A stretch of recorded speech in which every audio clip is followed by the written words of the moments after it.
Hello. Good morning, chat. How are you? Hello, hello. Hey, Leo. I guess you woke up early today. And hey, Penguin. I guess you have earbuds in, maybe? Good morning. How is everyone? It is, I think for us in chat, it's a Monday morning. Yes, Penguin. Oh my gosh. You guys are insane. So yesterday evening, I hopped onto Wilds just for a little bit of a hunt. Oh, Tidy, hello. Welcome. I see you're lurking today. Anyway, I looked over at a hunter, hunter rank, high rank, quick work today, already up to your last room. Oh, awesome. Um, you guys are insane. Like, was it, I think Leah at like 199. I was like, oh, I'll do a little bit more. I'll love up to 50. And I'm just like completely outstripped. I love it. I love seeing it. I'm just like, oh my gosh, these fanatics. Disappointed head shake now. Your brother is at 240. This is ridiculous. Though, I respect it. I really do. I respect the grind. And yeah. Also, all the achievement hunting. I have a long way to go. I am but an apprentice. Apprentice hunter. Anyway, chat. I hope you're well. I am. You also want that 100%. All the Steam achievements. I believe you can do it. Oh, but like, oh man, like the sizing, the crowns of like the different hunter sizes, that's insane. So chat, today I'm exhausted. I don't know why. Well, I do know why. I went to bed at 3 a.m. Why did I go to bed at 3 a.m.? Let's work backwards. It's because I hunted. Only started playing Monster Hunter Wilds yesterday at like midnight. And then why did that happen? Because I put off doing the stuff I had to do for Nepal, like the urgent stuff, like ordering my currency and stuff, till like later in the day. Because I don't know, yesterday was just one of those days where I was just like, I'm exhausted. And then I napped. And then I had one of those, like, I woke up and I was really, really grumpy. And I was like, I don't want to do the things that I'm meant to do. So then, so I didn't do the things I was meant to do straight away. Instead, I watched more like, I don't know, Chinese netizen drama from like Stephanie Sue videos. And like, oh, I've also, so I really like drawing emotes, as you can tell. And I'm trying not to complete them all now, but I've been at the moment sketching out designs so that I can work on them on my flight, because I have this like on the flights there and back. I have such massive flights. So I've been very productive, chat. Okay, this is productive procrastination. I've been procrastinating by finding other things to do. So I have like 13 emotes. I have like a bonk one, a maths one, a table flip one, a croissant one, a crying one, a clapping one, this is fine one, an eye twitch one, a fainting one, a suspicious one, a mischievous one, and like a head pat one. So hopefully I'll be able to at least complete some of them during my flights. Yeah. The hardest bit is actually coming up with the concept and the design, but I've done that now. And so hopefully I'll just be able to color it in. But yeah, today is like, I'm feeling a bit rough. And also I was meant to, no, I did organize. So sadly, one of my friends' pets passed away. Yeah. and I was organizing flowers, and I organized it this morning while I was really, really tired. And I just checked the delivery, and somehow, I don't know how, I've accidentally delivered it to me. So I've tried to message the driver to be like, is it possible to change the address? I'm so sorry. We'll see. This, I don't. This is what sleep deprivation does to you. So, yeah, we'll see. I'm hoping that they can, like, change the address. So I'm going to be a little bit distracted because I'm going to check my phone periodically because apparently the flowers are already on the delivery car. So I'm waiting for the driver to message me back if they've even checked their. It's like this app, and then like I got ordered them from like this company that does like sort of like daily bouquet sort of thing. And so they have this delivery app. Anyway, so I'll be a little bit distracted, but we'll do, you know, today is going to be chill. Thank goodness for Minecraft Mondays. Thank goodness. Okay. With that being said, yeah, let's just start. But yeah, I hope you're well. Let me know how you're going.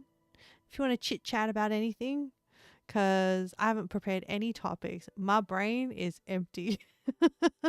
But that's okay, because I'm playing Minecraft today and I'm building the medieval castle.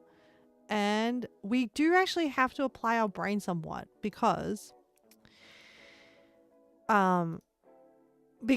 somehow okay, so the tutorial I'm following is by BlueNerd, Chillin' Day. Yeah. So like, you know, if you're grinding out some Monster Hunter, pop that on. I'll keep you company while I build my castle. But yeah, I realized at the end of the last Minecraft stream that somehow I miscalculated the front gate wall thing, and so the tutorial that does the back wall doesn't quite fit the measurements. So now we have to like figure out what we're doing. You're working on a quick job request from previous employer and they'll be able to give me money so I can pay aging bills. That's really good news. I mean, it's a temporary stopgap, but I'm happy that there's some influx of money going in. That's really, really good. Oh, did you hear any update on the interview? I'm curious to hear. You pretty happy about it? Yeah.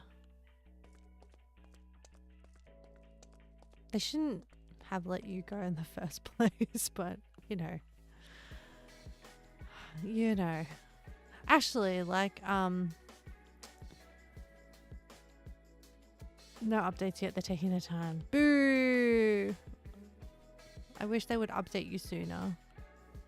What was it? Oh, so some tea about the about my old. Oh, they didn't really let you go. It's a startup company. Oh, so it was only like a short-term thing. Boo.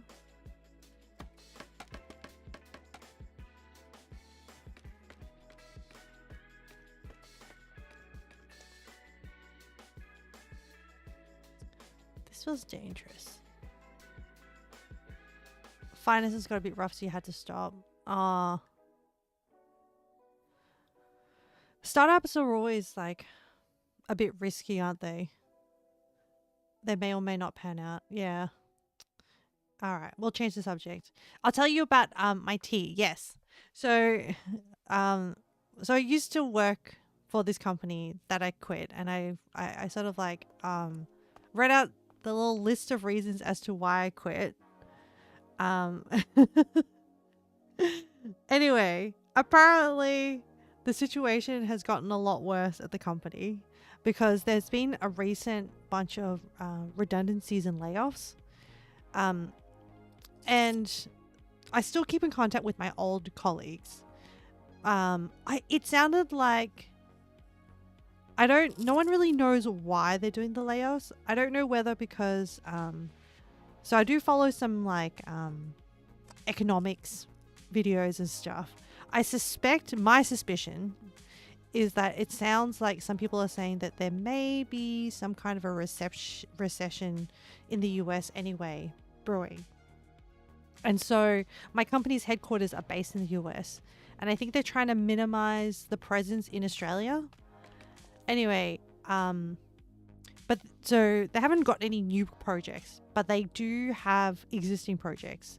And being like my previous role being like the medication related person, apparently my colleagues reckon they would never have let me go. And now they're in this situation where they've let off people that were like kind of dead weight.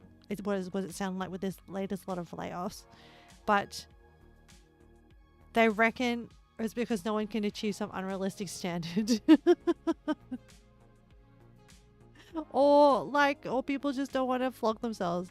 I think though the people they lay off, so like I can think of like reasons why it would make sense strategically overall. Layoffs suck though, but I think these people they lay off were kind of keen to go, so they end up getting redundancy packages. So it was kind of good for them. So I'm happy for them if that's what they wanted. But because it's downsizing, the problem is that the projects are still there. The projects are still there. They still need to complete the contractual obligations. And so they reckon that management are going to come and ask me if I want to assist them with some work. And I'm like, oh, not this again. I don't know. Yeah, I don't know. You know what? We have discussed this. I did go through the list, and yeah, I will not. It's kind of flattering. It is very flattering. And like, there is a person that's still left that I do really like. She's also a pharmacist, and like I still catch up with her from time to time to sort of like she's younger than me, to give her like some mentoring and stuff, just of like where she wants to go and stuff like that. I'm I'm making voluntary decision to not work anymore for like lifestyle, health, I don't know, change in life choices. She does not have the same luxury. But yeah, so I still catch up with her, and I do really, really like her. So like I do enjoy working. So there's this thing where you're just like, yeah, I like achieving a thing. Or like it's nice to feel like validated that I'm good at doing something. But then at the moment I've found other ways to validate that part. Like, you know, my identity is not all that. And this is the thing. This is like when you subconsciously do or make decisions without like, you know, consciously deciding, where you get caught up in the feels. And when people are good at like flattering you and manipulating you. I'm very susceptible to flattery. And like, yeah. So the T is pretty much TLDR. There's a whole bunch of redundancies, and people might come and like try and poach me for like some contracting work. And I'm like, my first gut feel is like, oh, it really depends on how much money. But then at the same time, my introvert side is like, I don't want to deal with the conversations, you know? Valk, good morning. How are you? How you feeling today? Oh my gosh, you and your crazy achievement hunting. I'm very impressed by people. I don't know what texture I was doing this like castle. So I had a clear view of the foundation, but now I'm just like, and also we gotta figure out a solution to this gap. But yeah, I don't think I will. I'm still this. It's already pretty good. A little chilly today. Yeah, you gotta take a break for a minute from Wilds. Got a little burnt out. You went hard. You I've hit that not burnt, I'm not burnt out, but like I've hit that like I've gotten over that crazy phase of like, oh my gosh, I must unlock all the stuff. So now that I've unlocked all the like, I've finished all the story stuff, it's like that fervor has like kind of died down. Man, I haven't used that word in a long time. Fervor. Fervour. I've okay, so guys, I've told you that because of all the stuff that's happening with Nepal, it does make me a bit anxious. And so I've got a journalist starting to like write things down. Yeah, fervor. I think in British, they add a U, and American only has an O. Yeah. So, yeah, because of all of this. And then I was like thinking, oh my gosh, I read a lot, but when I go to use vocabulary, my vocabulary sucks. Because I was thinking, oh, I'd love to write poetry. Because like the act of writing poetry is like kind of scary to me, because it's so unknown, and it's about like really choosing your words carefully and trying to distill down to capture like and convey an emotion, a moment, that sort of thing. And I was just thinking, my goodness, my vocabulary sucks. And whenever I go to like describe something good, my words are always the same, like amazing, beautiful, or like nice feelings. So I don't know if this is like super nerdy or not, but on the weekend I found this so there's this chart that, so neuroscientists, I don't know if neuroscientists, but scientists have studied emotions and feelings, have tried to like quantify it or like organize emotions.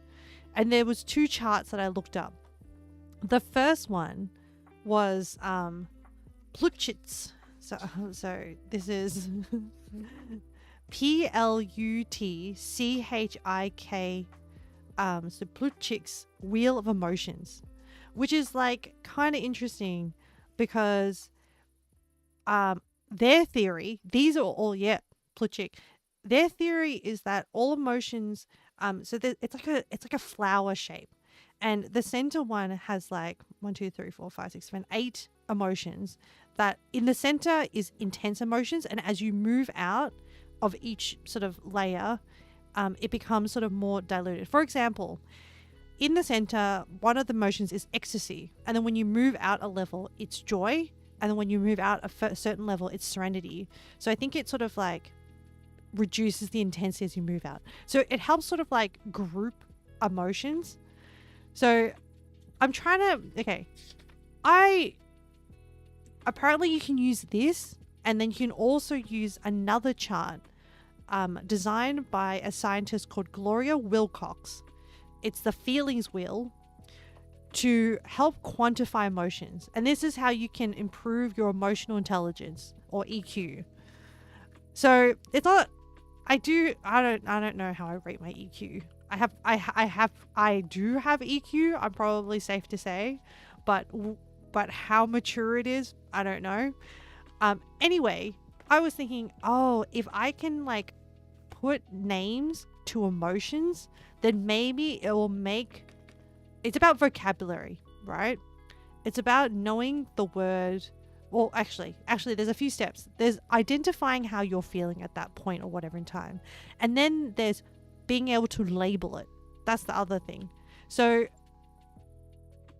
I think sometimes I know I feel a feeling, but what the word is that equates that feeling, I don't know. I think I can squeeze another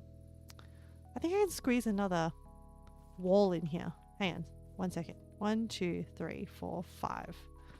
Let me just try that. Sorry, Chad. Distracted. But yeah, so this is probably like, I don't know, maybe this is like,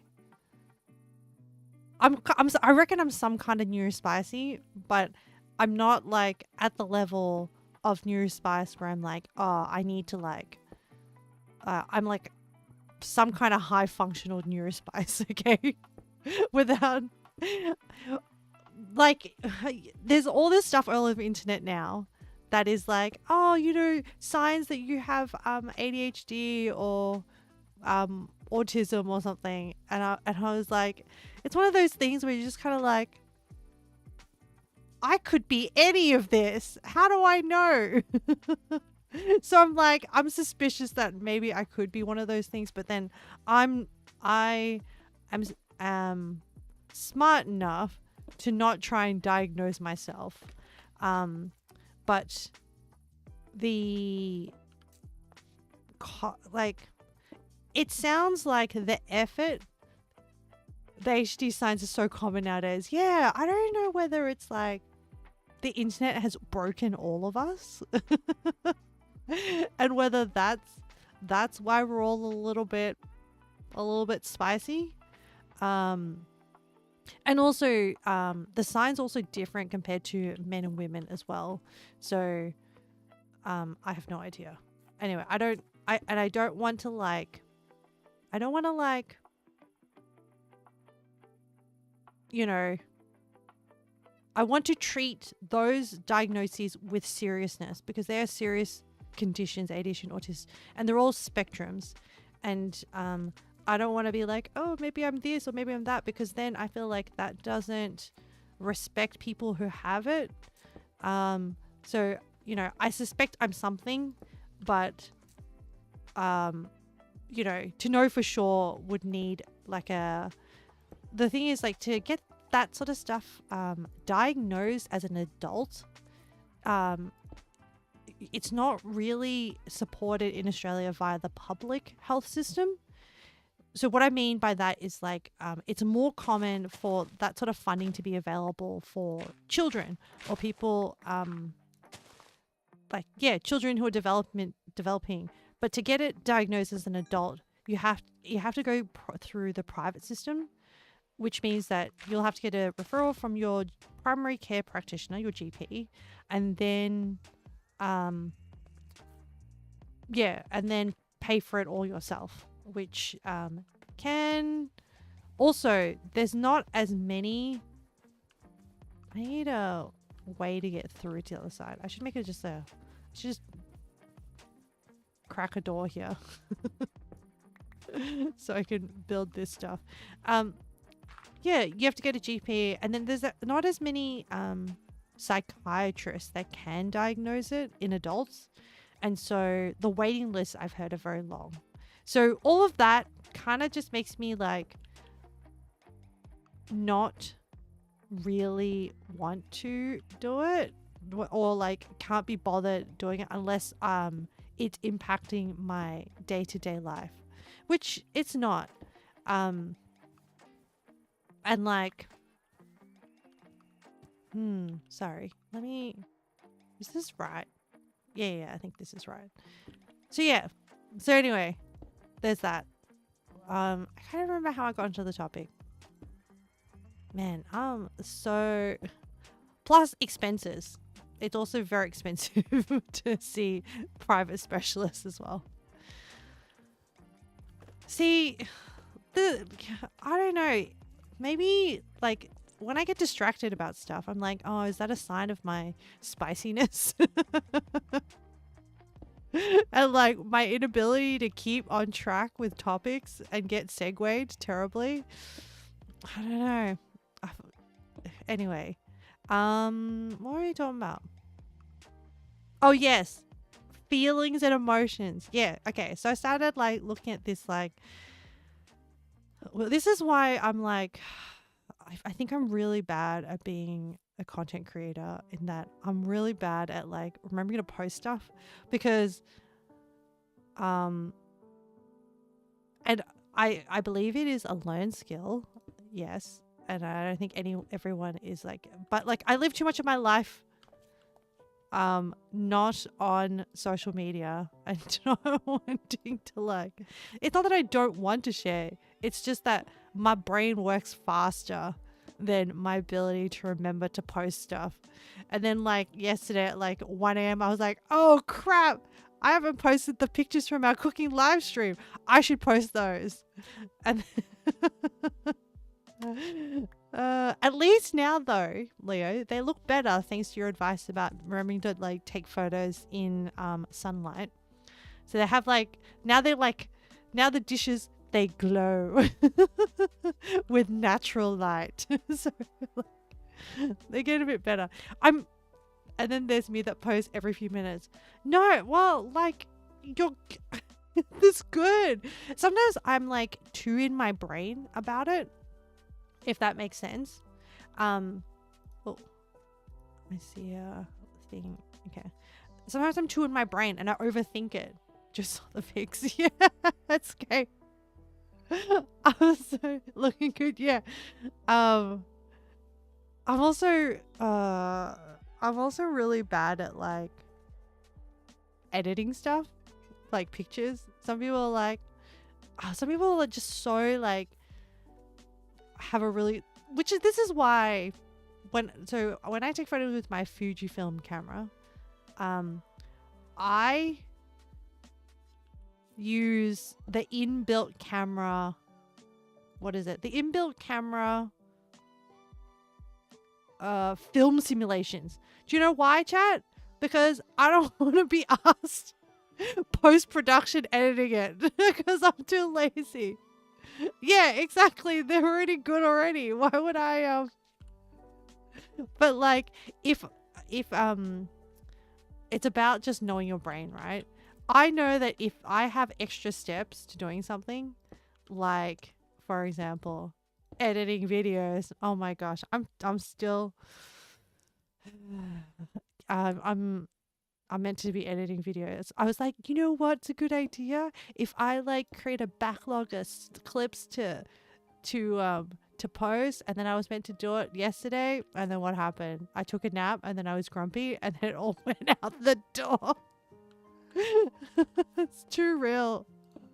I was just too scuffed IRL. It's just, yeah. And then you overwhelm yourself with the amount of backlog. I know. And then you just are like, technical debt. Just declare technical debt. No. Okay. So I think also it's also knowing how to motivate your brain. Okay. Wow. Sorry, I need more coffee. Yeah. If I'm motivated by like, so if I have to motivate by like, oh, I should do this thing because X, Y, Z, and it's like, oh, and it's good for me or whatever, which is like, oh, I should edit a backlog of stuff to post while I'm like on the trip and away. My brain is just like, but do I have to? Do I? Whereas if I'm like, oh my God, we had so much fun on this XYZ stream and this funny thing happened and I really want to like clip it into a funny thing to post it, then that motivates me more. Which honestly, as a content creator, I'm discovering this is a terrible brainwave because unless I want to do it, I don't do it, which means that like, yeah, and then you're like there's all this stuff about like, oh, as a I'm gonna jump down here. I don't think that it should be. There's all these videos of like things that you should be doing as a content creator, and like I'm just like, I don't want to do any of that. I don't know. And then chat, like, they're like, oh, you should find a niche and like do stuff according to the niche. And then I'm like, but my brain is chaos. I don't have a niche. Anyway, so maybe if I got diagnosed properly, the niche tip. Yeah. You've heard it, right? And it's like, yeah, just keep like producing stuff in that one niche. And then I'm like, but then I'll get bored and then my brain won't want to do it. Maybe this is like part of the new spicy things. You're saying if you don't find a niche, I shouldn't even try. No, so okay. You can't think of any. Look, I acknowledge that is a method of growing. So I'm just like, okay, I acknowledge that is a method of growing. If I want to grow faster, you're trying to say that to those giving tips. Yeah. So I acknowledge that's a thing. But at the same time, I acknowledge that like, I'm not very good at that. Also, I'm still in my exploratory phase, chat. Like, I'm still like figuring out what do I have to offer the world? Because like the niche is meant to be like the thing that you provide value to the world. And I don't know what it is that I provide value. Like I've always struggled with this, but you know when people ask you questions and they're like, it's like, so what do you think about this? And then my emotion is like, I'm a deer caught in headlight. I don't know. There was nothing going in my brain. I mean, like, yes, we're all smart people, but like sometimes, when we're put on the spot, it's just like, why is this so hard? Why is it so hard to like think about this stuff? So yeah, I don't know yet what my value is. Or like, as in, I am a valuable person, but like, what is marketable and reproducible, of what I have to offer the internet? And the question is, at this point, I don't know. And it's terrible because it's like, if people are like, oh, you shouldn't just like, you shouldn't just be like, your stream shouldn't just be about vibes, because everyone is about vibes. And your goal shouldn't just be about community, because everyone wants to have a community. And I was like, oh no. So yeah, the thing is though, not being average to me is not a negative. I've always enjoyed like the beauty in the ordinary. And I think this is also not a problem, but a stumbling block to being like one of those like pop off content creators, you know, because you're meant to like strive for or like create more things. But I've always like, there was when I used to study literature in high school, there was a Australian poet that was introduced to us, and a lot of his poems was about average life. Hang on, do you know what? I want to share it to you because I was like, what the hell is this poem? Before I started actually studying it and understanding it. And then once I started understanding it more, I was like, do you know what? I really liked it. A lot of his poems was celebrating the average man or the everyday man. I still have the book. Give me 1 second. I want to go get it because you know what? Yeah, I just want to read it.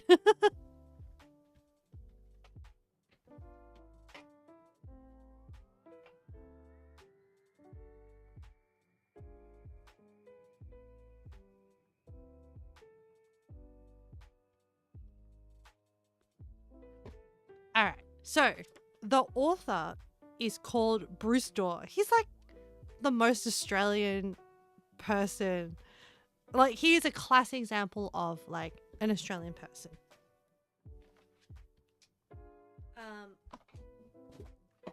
And the book I have is called Sometimes Gladness by Bruce Dorr. He's been writing poetry for a very long time since, and this is his collected poems from the 1954 to 1997. It's been a while since I've done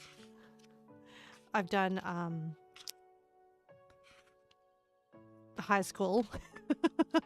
Oh my god. Hang on, let me find the one that I really, really like. It's just, I don't know, I like simplicity. I like everyday moments. And so that's sort of kind of like created a bit of a philosophy of how my perspective on life. And also interestingly, as I was looking at the feeling stuff, the feelings chart, and as I'm talking, I'm trying to flip through the book and find the poem. As I was looking at the feeling stuff, I think I realized that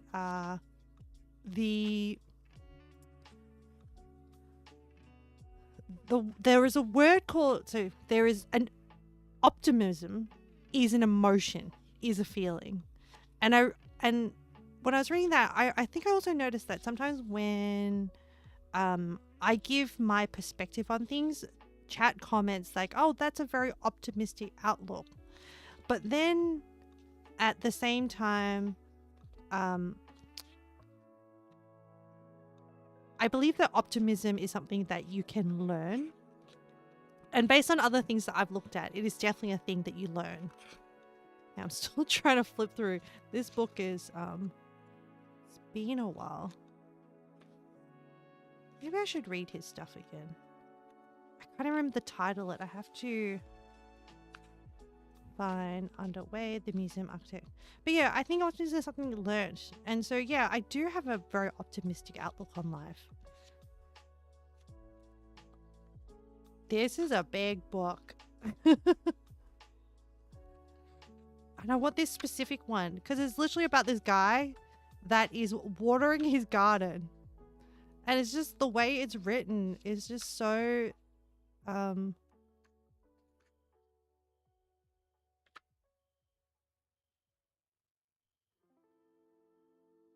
oh, maybe I'll look at the front. Yeah.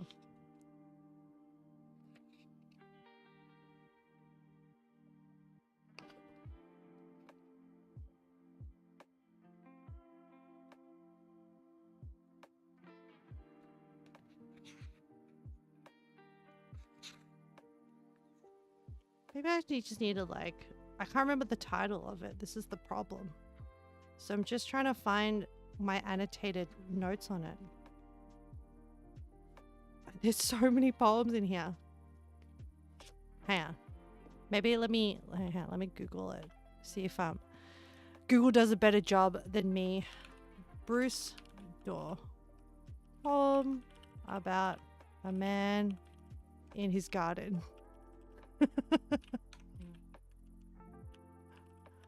And oh, Homo suburbianus. I think that is it. Wow. Did I see your small book collection? I did. I'm glad that we're I know that I don't know how busy a Discord is meant to be, but I do really like our Discord and the amount of book sharing. So, and just, I don't know, just the sharing of different little aspects of each other's lives, whether it be books, whether it be shows. Yes, I did really like your collection. And oh yeah, really impressive Brando Sando selection as well. Hang on. Let me look for this. Oh wait, is there an index? Oh, there is an index. Oh my gosh. Oh, he's got an index of themes. No, buddy. I need an index of... Oh, 119. Okay, here we go. Finally. Yeah, okay. Here we're at. You've only read the first Mistborn. Okay, so this poem is called Homo suburbianus. I'm going to do my best to read it, okay? And this is by Bruce Dorr. One constant in a world of variables, a man alone in the evening in his patch of vegetables, and all the things he takes down with him there. Where the easement runs along the back fence, and the air smells of tomato vines, and the hoarse rasping tendrils of pumpkin flourish, clumsy whips, and their foliage sprawls.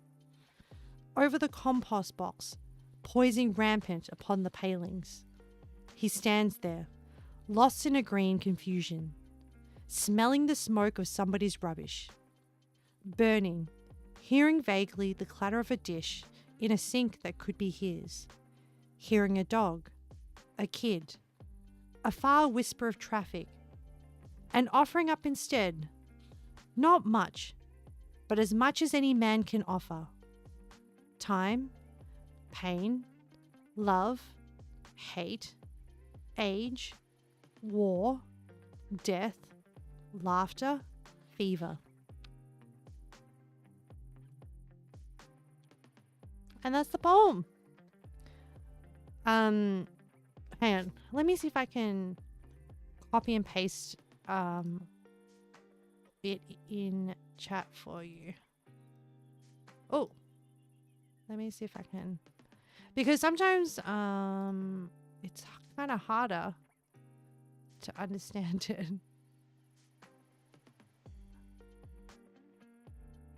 Oh, did it not all?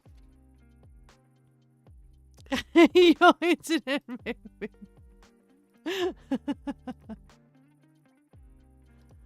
Let me see if I can copy.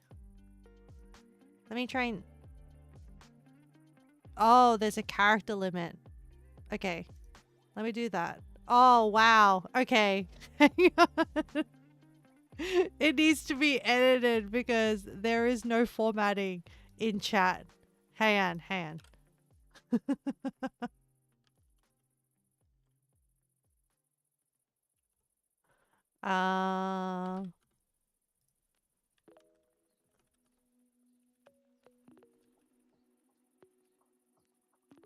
Oh, I know. I'll do like double spaces.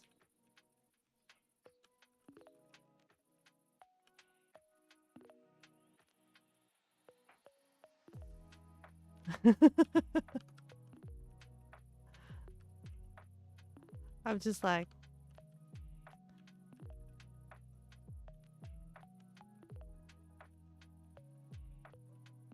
oh my goodness.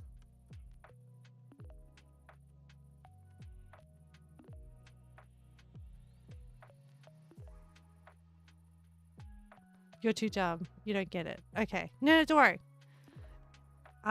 It's been a long time since I studied it though, so I'm gonna try and break it down. So that's one bit. You're not dumb. It's just it comes down to like your experiences as well.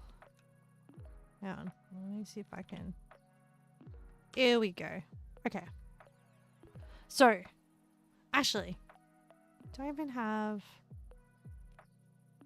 Maybe I can like share my screen.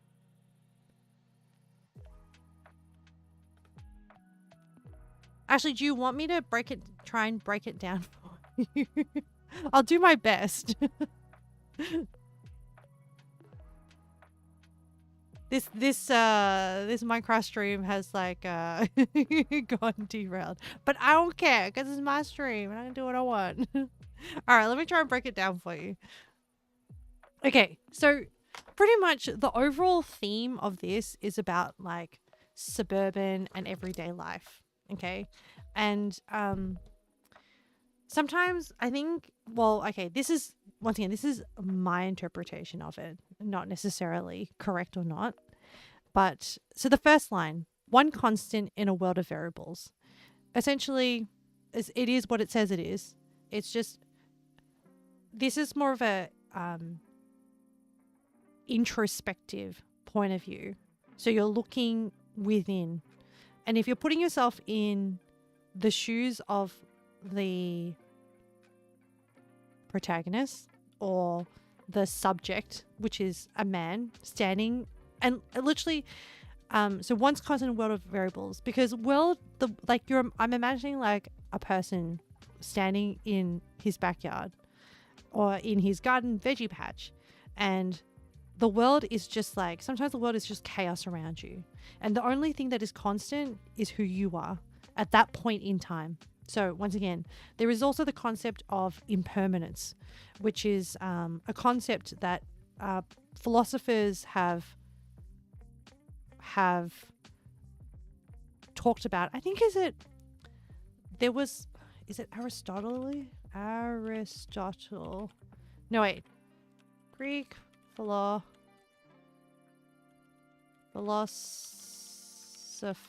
about cannot step into the same river.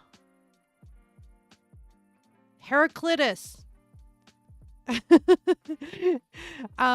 He essentially said a thing. This is the paraphrasing. Heraclitus said a concept. So already in like late 6th, early 5th century BC, there was already this concept about impermanence, about not that time will always change and that moment in time will not always be the same. And so impermanence is just being like, nothing's going to stay the same. Nothing's going to stay good forever. Nothing will stay bad forever. The world will constantly just keep moving.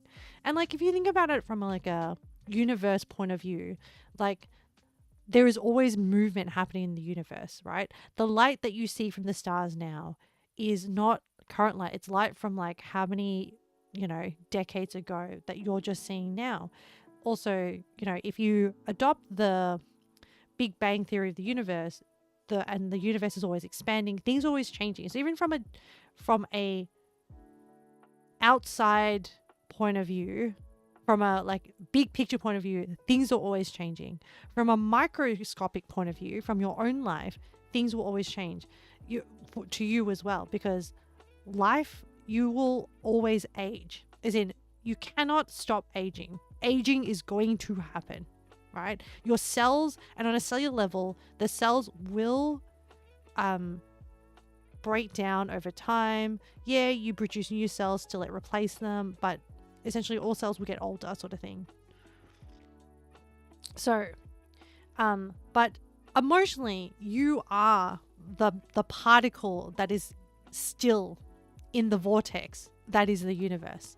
So the imagery of like a man alone in the evening in his patch of vegetables. Now, with poetry, you can break down the imagery of the vegetables to like have it mean other things, or you can just take it at the literal interpretation, which is an image of a person in like evening dusk. It's, the world is quietening down. He's just standing there in his garden.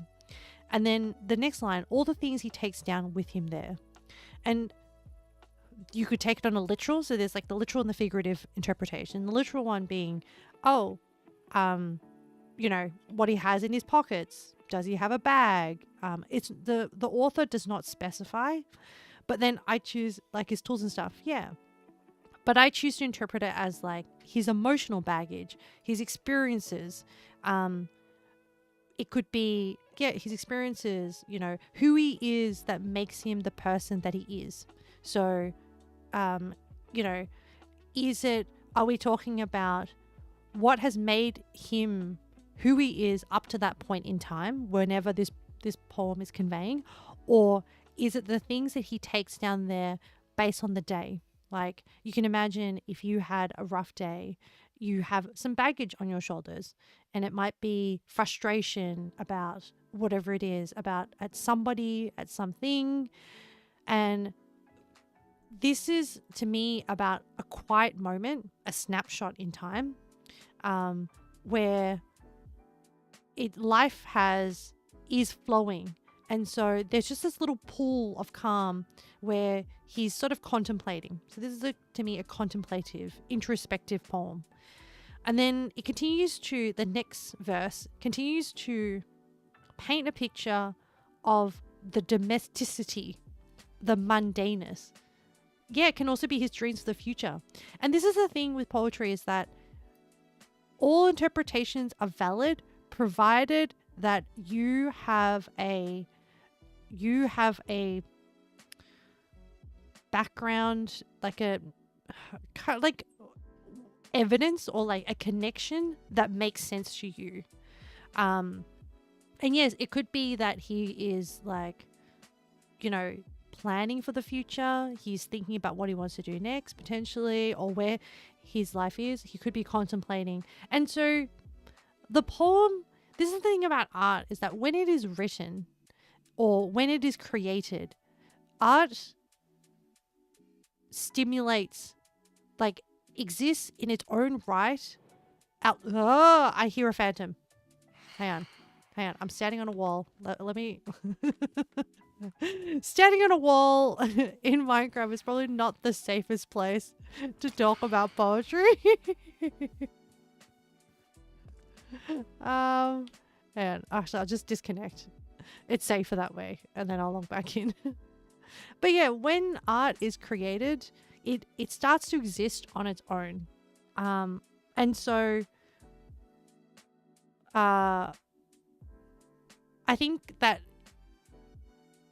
it's useful because it's just like, what other creature in the world has these like thoughts, and because we have this like level of thinking, we as humans, we open ourselves up to like the ability to empathize, which is beautiful, but also the ability to imagine and have our brains go into overdrive and have and get submerged in feelings like depression and anxiety and those sort of things. So it's like, it's a flip side to every coin kind of thing.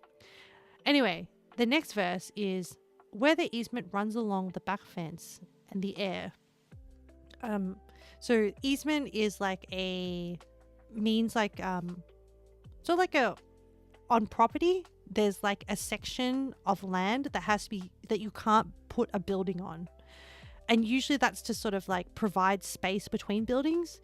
Sometimes it was like, sometimes city planners would put those in as like kind of like fire breaks to prevent, if a fire broke out in one house, it wouldn't slip over to the other one. Sometimes easements are mandated because there might be like sewage pipes under there that affect like the whole infrastructure of the street. So there might be a few different reasons why a council or a government might say that you have to have an easement, but essentially it's kind of like a space on a property. So the poem then, so not only this particular poem tries to evoke your senses. So you have the time, so the evening. So evening itself has like definitions of like quietness. Everything's sort of winding down. The air smells of tomato vines. So it's evoking a sense of smell. So if you've ever touched a tomato vine and smelt your hands afterwards, it's a very distinct smell that that if you've ever smelt it, that immediately reminds you, well, like someone says, yep, it smells like tomato vines. It triggers a memory in you. He's also, in this poem, the next line, the hoarse rasping tendrils of pumpkin flourish, clumsy whips and their foliage sprawls. So this is interesting because he's actually given words of personification to an inanimate object. So the object here is pumpkin, which is flourishing. So using those two words makes sense together, like a flourishing pumpkin patch or a flourishing pumpkin plant. But then he's given it clumsy whips. So pumpkins grow tendrils out. And to call a tendril clumsy, a clumsy being a very human personification word, he's giving this pumpkin like human qualities almost, in a way. Where the easement runs along the back fence and the smells of tomato vines and the hoarse rasping. He's also used, what's also interesting that like not subverts expectations but is of interest, is the fact that he uses the word hoarse and rasping, which are used to describe like the sound. So like a hoarse voice, so it's like a rough voice, raspy voice as well. So it's sort of like a male voice is kind of, or like a voice, if you've ever had like a cold or gone karaoke and the next day and you've used your voice and it's like, it's a little bit croaky, that's kind of description of these two words, but he's applied it to the tendrils. So it's sort of implying that like the tendrils, they just like reach out, they go anywhere, they're a little bit rough, and they're just sprawling. And so this is sort of like grounding the subject in the environment. And then the next few things is like over the compost box, poison rampant upon the palings. Is this still about the pumpkin tendrils? How it's spreading? Oh, there's an ad.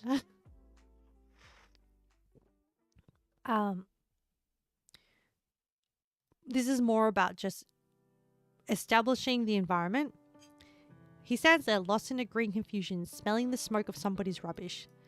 This is evoking more of the sense of smell, of more of like, you don't see ad, good. The description here is also very lovely. Lost in a green confusion. So implying that the plants are just like a jumble. And it also can like, you can interpret it figuratively as like a green confusion. So here literally you could say, oh yeah, it's about the plants, about the garden. But figuratively you can say it could be about life and life in general. Green often like referencing plants being alive, that kind of thing. Confusion being just like the chaos that is life. Smelling the smoke of somebody's rubbish, where once again, two interpretations: literal, playing on your sense of smell and establishing that, yeah, someone's burning something down the road or next door or something like that.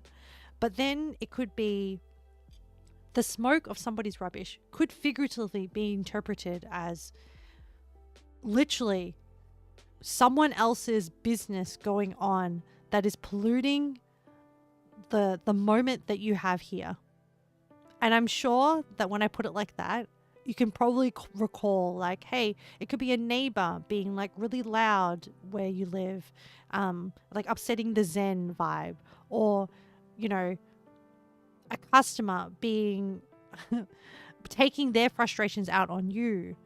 It could be interpreted that way, like as in, the idea is that it's meant to evoke something, and when you read a poem, you're placing your own experiences on it as well. Yeah, burning, hearing vaguely the clatter of a dish, I think this is meant to be dish, of a dish in a sink that could be his. Hearing a dog, a kid, a far whisper of traffic, and offering up instead. So this bit, to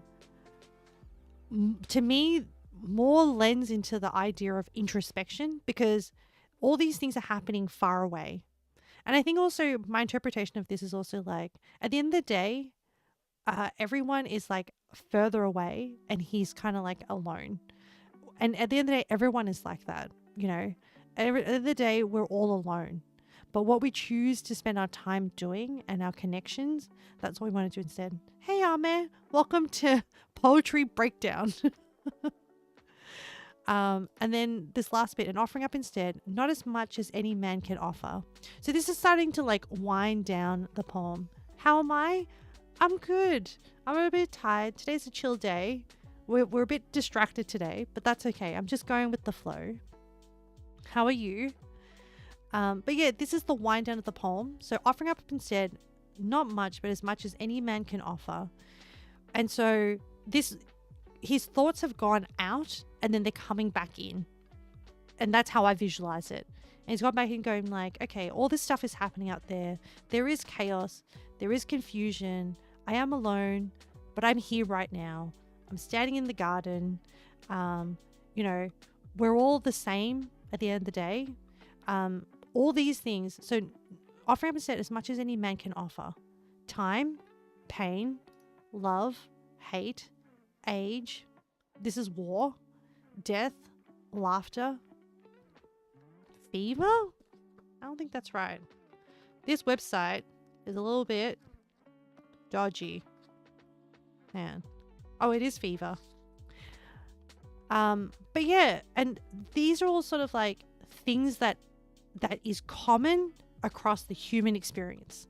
So yeah, I just really like this one because it's just like celebrates like the everyday man. So yeah, hopefully that helps a little bit if you're interested in poetry. If you're not, well, you have a bit of a breakdown of how a poem can be interpreted. And, you know, maybe one day that will come in useful in a topic of conversation. But I hope you enjoyed it. Your poem could never be that deep.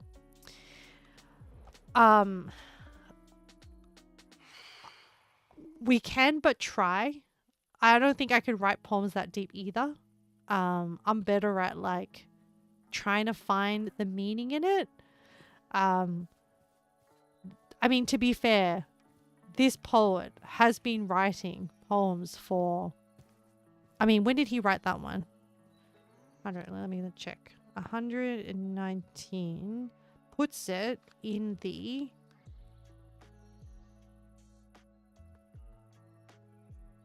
I think in the 40s or 50s. No, in the 60s. So at that point in time, he wrote it in the 1960s. He's been writing poetry since the 50s. So he's been doing it for like 10, 20 years. And so it's perfectly okay to not be writing at that level. And the other thing is that some it's so subjective, right? Like some people might be like, oh, that's a crap poem. And like, which is fine, but I would want to know why. Why would someone think that's a crap poem? So like everyone would have an opinion. And that's the thing about art is like, you know, it evokes discussion. Ame, your head has been hurting since the accident and your basement is flooded. Wow. That is a very chaotic day for you. Do I have a poem written? No, I do not. I don't actually, I have in the past, but I don't keep any of them. I'm really bad at, so I'm hoping that I want to get back into it, because I think the other thing that the act of writing or the act of writing poetry makes you process what you're thinking / doing. And so that's what I'm hoping. I'm hoping to be more present with my trip to Nepal. I don't know if I could write. I still don't know if I can write something. And I don't even want to even put the word good to it, because then that's a lot of pressure. But I'd be happy to just write something and then see how I go from there. But I think poems can take a very long time to craft. Okay, I think this is good. But yeah, if I do write anything, I'll share it when it's ready to be shared. But it's a very that's why I'm so impressed when people share their poetry, because it's because you spend so much time and effort and your thoughts, and it's so much of who you are, that it's a very vulnerable position to share it with the world. And the same with any kind of art as well. But yeah. So I wish I could tell you where I am, but I'm too scared of the internet. Not that I don't trust you guys, but I'm scared of the internet and things that get leaked in docs. But I have been going to, like, you know, I went to a art exhibit on the weekend, and I can't tell you what it was because that would reveal where I am. But it had a very strong effect on me and made me consider a lot of things, which then kicked off the whole, like, oh, I want to go look up, like, feelings and, like, try. Because, like, to create art is a very human experience.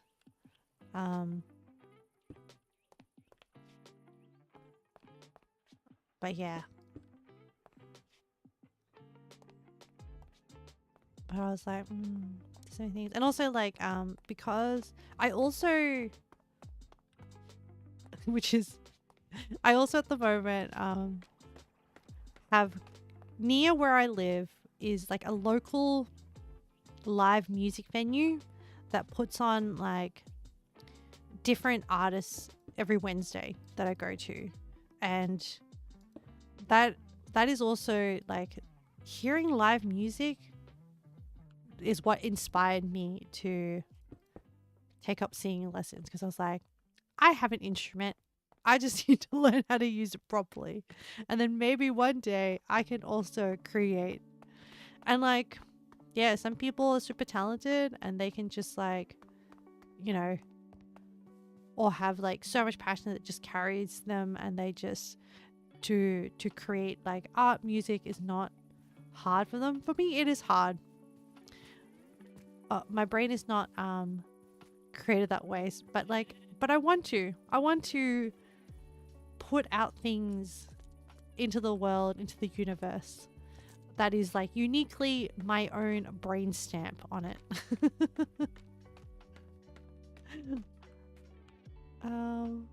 But yes, so at the moment, despite how like tired and how sometimes like I'm always in like a state of like flip-flopping between self-doubt, I have a very blessed life. Like, yeah. And I need to like think of like what I'm doing with this thing. But yes, that's why I'm so excited to hear when like when people have different hobbies and different creative hobbies. And I like hearing like why and what people do and why people like certain things. I don't know. We're such fascinating human beings, you know? Alright, I need to build this up for 12 layers. Yeah. I'm gonna 1, 2. So I'm counting from this wall, and it needs to be 12 high. 1, 2, 3, 4, 5, 6, 7, 8, 9, 10, 11, 12. Okay. And then now I just build, I guess. You have a quick joke? Yeah. Hit me with it. I'm just gonna count another 12. 1, 2, 3, 4, 5, 6, 7, 8, 9, 10, 11, 12.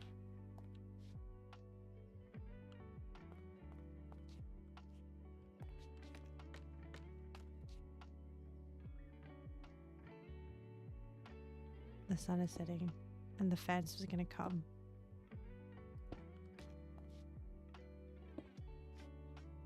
Why did Emmanuel not know the thing in itself?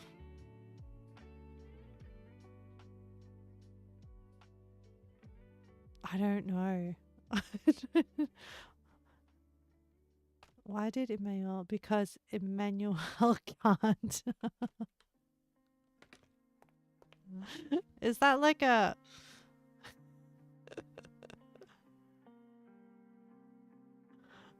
Oh my gosh.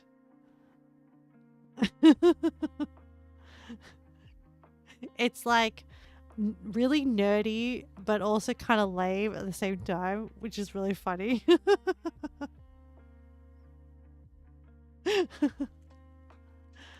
Oh, it's oh my gosh. This is hard because your Polish name is not your actual name, and your actual name from my memory is terrible. And your name starts with F. Frank. And it's like Polish. Leah, you don't know because we're talking a little bit about philosophy. I've forgotten Chatter with the Polish name. Frank is American. Yeah, but like I was trying really hard to remember the Polish version on how to say it. It was like Frenek. Frenek. There was like an accent somewhere. There was an emphasis on something. But anyway, great to see you, Frank. Welcome. Welcome back to chat. Oh crap, it's night time. I need to go to sleep because the phantoms are out. I accent it wrong. Yeah, well, my apologies. Should I just stick to Frank? Is that less insulting? Or should I keep trying? I remember you taught me. You were like, fra, ek, franek. And then it was like kind of like rolled in together. Franek. And I remember it was like 2 syllables. Because it was kind of, it was very unusual for me. And according to you, very common in Poland, a very common name. Frank is easy for my tongue, right? Yes, it is. It is. Thank you. I apologize.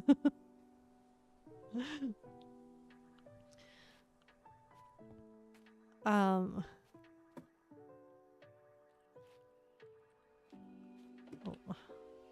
have you been, Frank? We haven't seen you in a while. How goes your... I forgot what it's called. But the script of the video horror, there's an acronym. A lot of stuff has happened since then. Oh. I hope you're okay. I hope there were... I mean, a lot of stuff is a very neutral term, and depending on whether it is good or bad things, I hope that you're okay, really.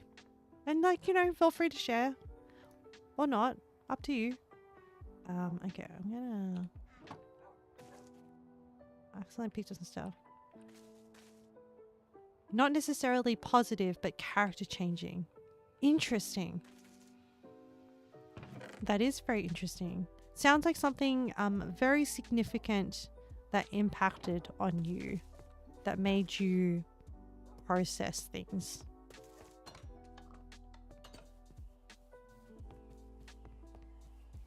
Hopefully you found it valuable. And in terms of the horror, the script is pretty much fully done. Oh, that's great. What's the next steps to the project? I think you said you had your dad to help you act. Gonna do the audio probably now. Oh, so the is it going to be, are you going to be filming people? When you say audio, do you mean like the background noises, or are you doing like voice recordings? What specifics about the audio are you up to? So interesting. You tend to have my family members for the actors. Okay. Yeah, I think you did say. But is it like is it going to be a live action recording? You want to record their lines done. Okay. Is it like IRL acting, or is it going to be like voice acting?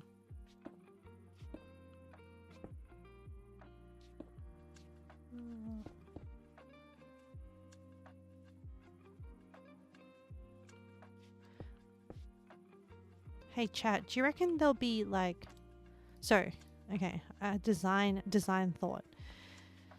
This is going to be the back of the castle. So the whole thing is a castle, but the palace is going to be, are they going to be recorded anonymous? What's anonymous? Let me look that up. Either it's a misspelling or anonymous?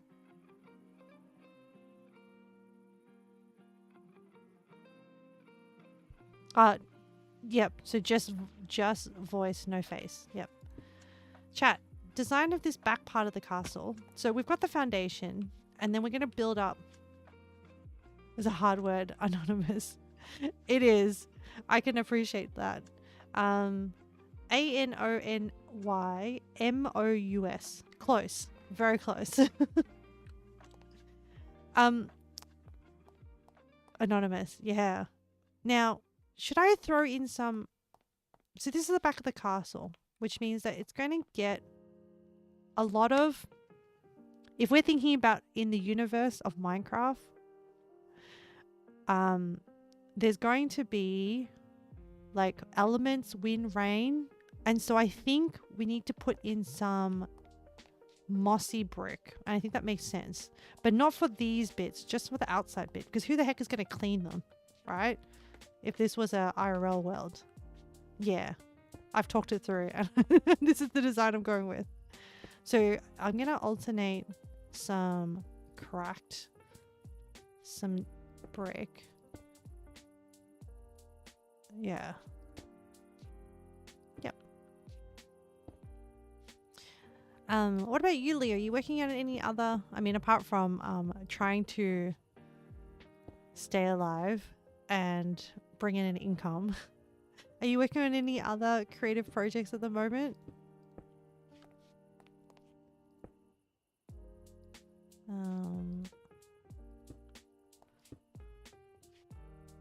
You are. Okay. I mean, you don't have to spill the beans, but like, you know me. I'm always curious as to what. You've not said it here. Only if you want to share. You don't have to. Cat has found out recently. What? How am I not in the loop? Actually, am I really bad to like, is it on?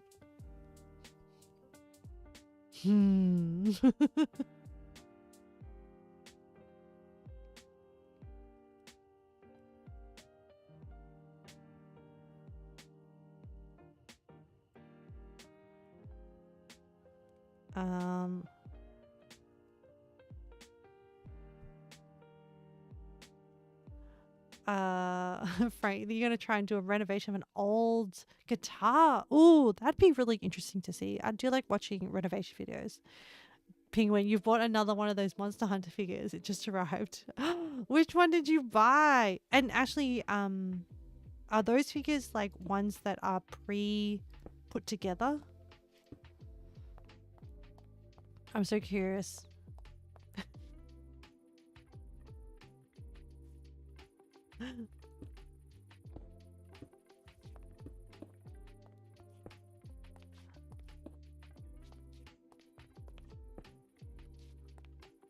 Look at you all thriving. You don't mind sharing. I just didn't share because it's an unwritten rule not to say in someone else's chat. I don't mind. I'm pretty. It's the flagship from Monster Hunter 3. It's one of the pre-put together ones. Ooh. I don't really mind. I'm pretty... I'm not very territorial or like... honestly, I don't know how I'm meant to behave as a streamer.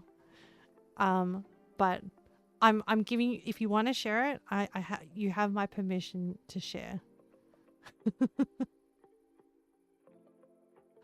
Cause like, yeah, I'm like, based on that, is it like some content creation as well?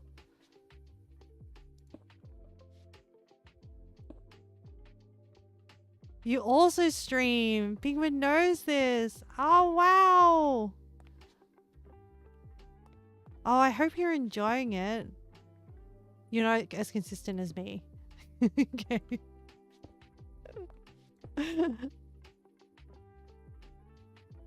You found Leo playing World at one point. Oh, sorry. I'm just like, you guys are so cute.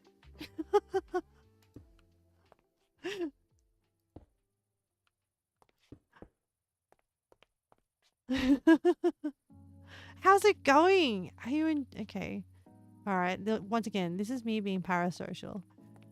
Are you enjoying it? Oh my goodness. I wish you so much luck on this streaming journey as well. It's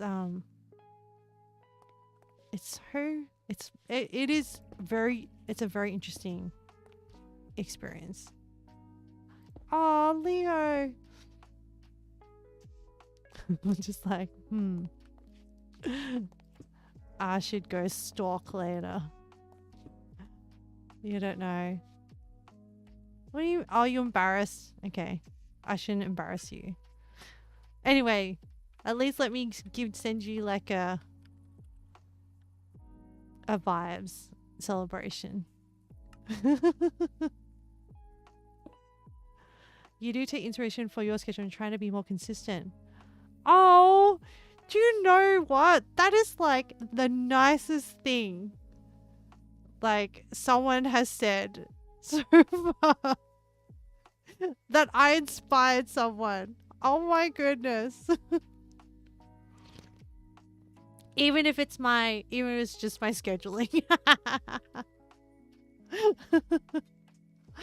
Oh my gosh. All right.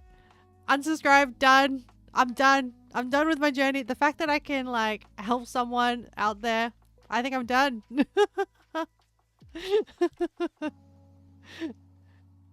I'm more inspiring than that. I don't know. Sometimes it's a struggle. Sometimes it's hard to tell. Don't worry. I still have so much Minecraft to play, so still be here a while. And plus, like, I also want to like get through Yakuza. So like, I'll still be around. Yeah, I don't know. Sometimes it's just like, you know, I'm sure other people can relate, but the brain is so self-sabotaging, honestly. And my brain is just like anyone else's. Very, very self-sabotaging. And just like, very much so, yeah. Like I do have moments where I'm just like, who am I to be doing this? But then you know what? Then my favorite line of thinking is like, look, if some other numpty can do it, I can do it. It's like I have much of any right as anyone else to do so. Okay. This is kind of dangerous. I need to build up to 12, which is there. And I actually need to, I should have done a pattern all the way around. A little bit silly. I'm trying to texturize. But this pattern on this side should be a lot easier. So 2. So go 1, 2, 3, 4, 5, 6, 7, 8, 9, 10, 11, 12. So what are you streaming at the moment and how often are you streaming? Griffin! Hello! I haven't seen you in ages. What you making? Griffin, look, wait. Chat, if you've not met Griffin, they are very kind and they don't come in often. So when they do, I get really excited. Okay, so I finished the gate. I finished the right wall. If you're looking this way, the right side, that took a whole stream. We finished. Oh, you subscribed again. Thank you so much, Griffin. Oh, I appreciate the love. We finished the left side. Yeah. I know, but wait, like so much death has happened on this build, Griffin. Like, and because the ground is uneven, look how cool this foundation looks.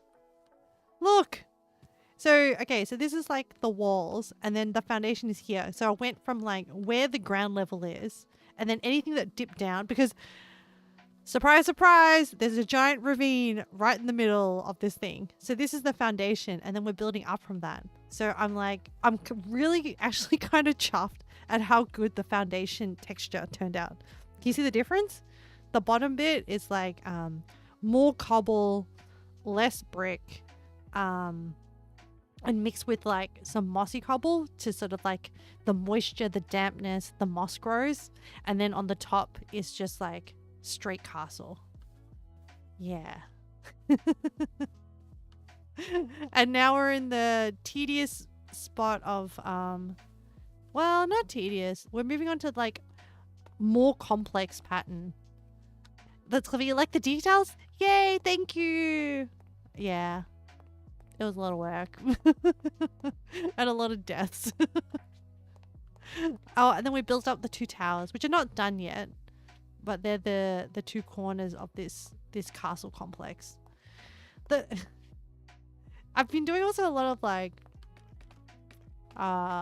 looking into like what is it? Looking into like looking at RL castles as well to try and like sort of understand castle infrastructure. And it's like I don't know how people were so smart back in the day to design this kind of stuff. I'm fascinated by people. But yeah, so we're doing this. What else has been happening? We and I think I can proudly say we, the community, has been really into Monster Hunter Wilds. But I finally finished all the story content, so I'm now like the addiction. Oh no, there is no mossy brick here. The addiction to Monster Hunter Wilds has kind of like settled a bit. And then what else is happening? Oh, we've been doing our cooking. How is it? I heard they changed the chefs and they're no longer cats. Yeah, but I think though I still love it. So even though the chefs are no longer cats, the cooking scene, so you cook your own food now, but the cut scenes are still kind of insane.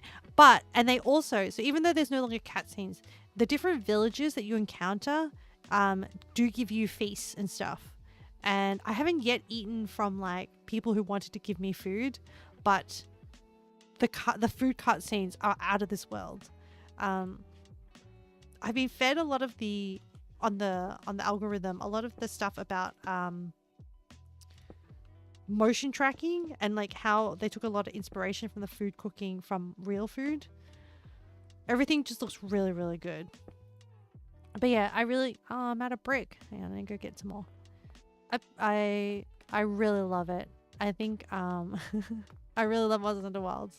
You seen the cheesy bread recipe? It looks so good. Is it cheesy? Oh yes, the flatbread, with the kunafa cheese. Yes, I do know what you mean. It does look really good. We tried making in one of the streams. I tried to like interpret some of the dishes. I need more brick, and we made like this in Korean interpretation of this like bossam, some sort of dish. But yeah, it didn't look photogenic, but it was really tasty. I really, really liked it. It was just unfortunate that like I didn't think it through properly about how much it is not photogenic. Turns out it doesn't look that photogenic. But yeah, which is fine. Chat.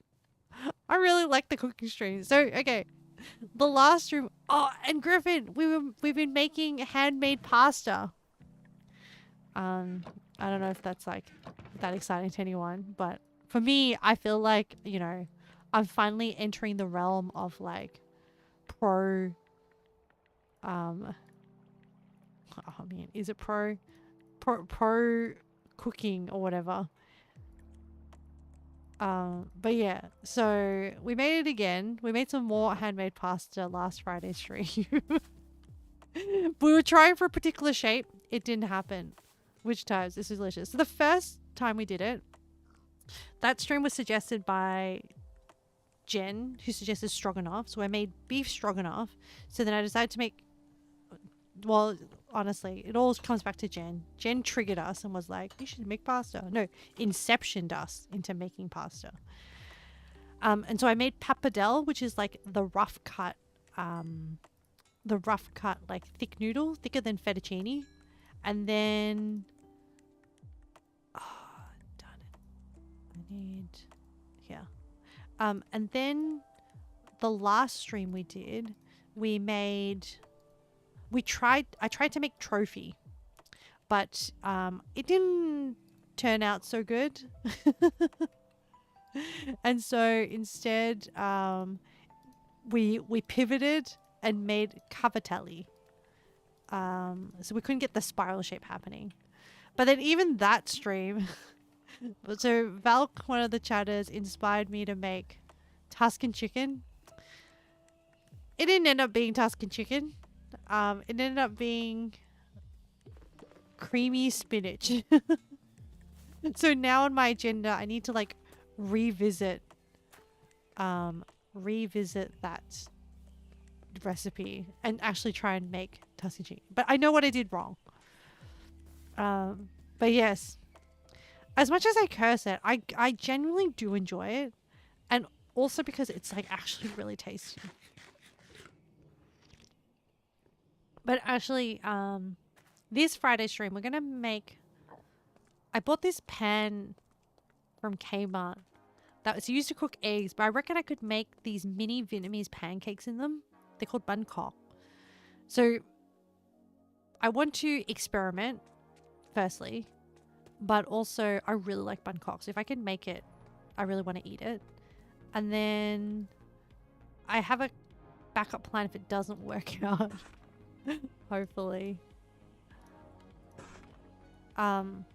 But interestingly, I was researching the recipe and I actually have to find rice flour. So not glutinous rice flour, just straight rice flour, which I don't think I've ever seen before. So it's gonna be interesting if I can find it or not. But yeah, that's happening.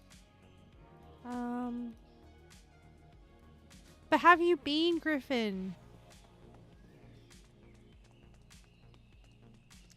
I haven't heard from you in a while, and I hope you're well. Okay. Now I have my bricks. I'm gonna go back to laying these bricks.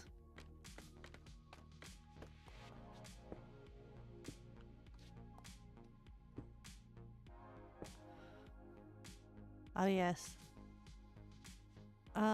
Pretty well. Have some travel planned at the end of the week. Oh, that's awesome. Interstate.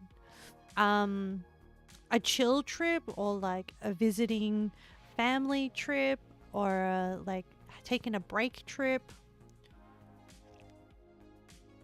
I don't think you've been around it, but like I'll be traveling to Nepal in 2 weeks. And I'm currently like kind of stressed out about it. Not to chill family trip while you're still on leave. Oh, cool. I wish you all the best on your trip. I hope everything goes well and you have a very relaxing time.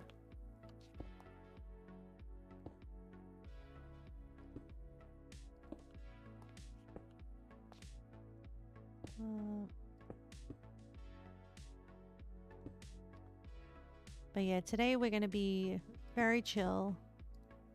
And I'm happy for chat to suggest any topics that they want to talk about.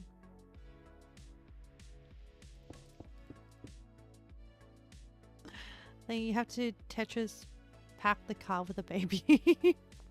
That sounds like a challenge. Stress because planning yours.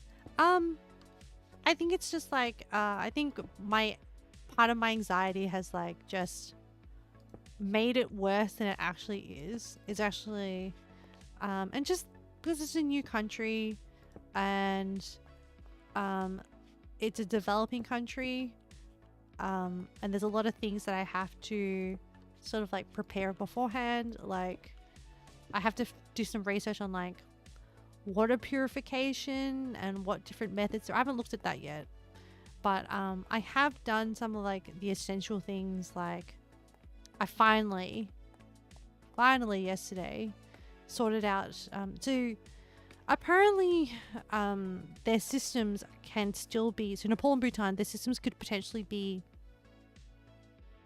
not as computerized, let's say, in terms of modern things.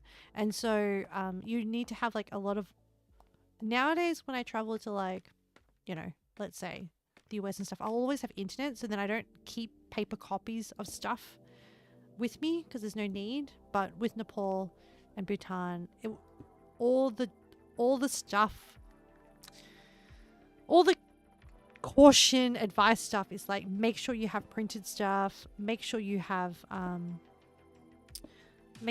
like copies of your passport photo and copies of your passport and things like that. So yeah, it's just been a little bit like of coordination to figure out what the heck I'm actually doing and printing stuff. And then also like another thing is like, you know, you can withdraw money in Bhutan. No, in Nepal, there will be ATMs, but there are things like it's better off just to have cash, and in terms of cash, to have USD, because it just makes life easier. Yeah, and then also like the social aspect of like being on a group tour. I've never really traveled on a group tour before, so I don't really know what social things there are or not are, if that makes sense. So yeah, so it's just like, it's just my brain doing its thing, but I'm aware that my brain is doing the thing, and so yeah.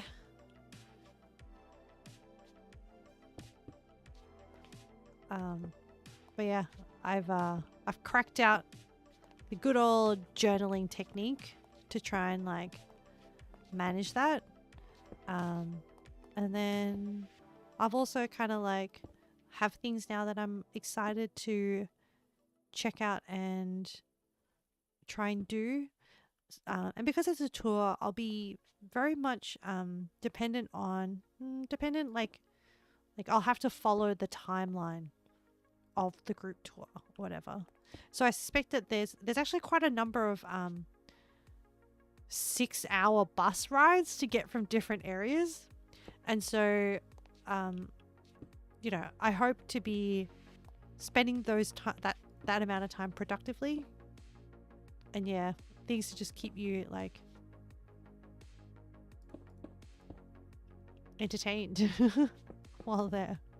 But yeah, the next big job that I need to do is actually to figure out exactly what I'm packing. Because it's a bit of like a, pretty much it's a country that has like quickly changing weather. Yeah, of course, lots to think about. I guess the good thing about it is being a group tour is that you'll be able to fall back on others and the guide for advice too. Yeah. I'm hoping that's the case, which is why it's actually kind of hard to get into Bhutan without a tour. Which is why we decided to go on a tour in the first place. Hopefully no creeps on the tour. I hope so. I will be going with my girlfriend, thankfully. So I think you do share rooms on the tour. And so I think I assume if we share rooms, it will just be like with other women, if it's like a lot of people sharing a space. But yeah, I just don't know what like the social etiquette of being on a tour is like. And I'm also like so I'm someone that's like very good at presenting like I'm an extrovert IRL, but then like in I definitely do that thing where I overanalyze and overthink everything I say. And then you know when you say like something that's like maybe like you made a joke and then you realize actually no one understands this reference. Oh no, what have I done? And then you kind of like internally panic. I do that too. So it's gonna be really interesting. And And also somehow like random stuff always happens to me. Oh, actually, I forgot to check my phone and whether that message that I tried to send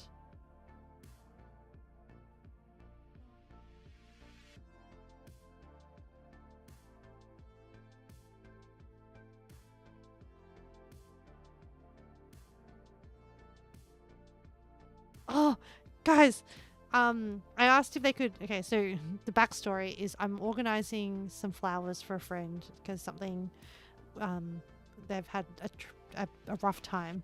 Anyway, accidentally, I don't know how, but the shipping address and the sender address were in the opposite sections. They're going to try and reroute it with another driver, so it's good news. Potentially, the flowers may get to where they're meant to be. So I'm like, oh, thank goodness. Did my brain start thinking, okay, if it gets sent here, then maybe like I can like in after I finish stream, I can like drive to their place to drop it off or something. Was I thinking that? Yes, absolutely I was. That's just that's just how the brain works. But yes. But yeah, it looks like maybe I don't have to do that. Ooh, we're getting to the top of the wall. But yes. Yeah.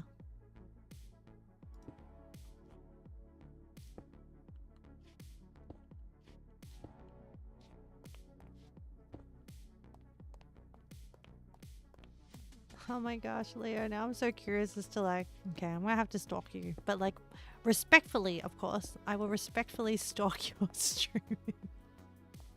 Oh no, now it's implanted in my brain. I can't get it out of my brain.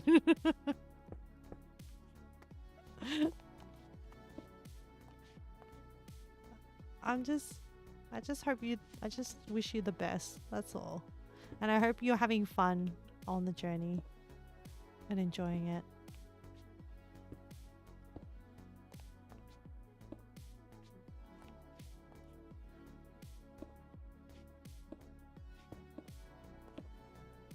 Oof.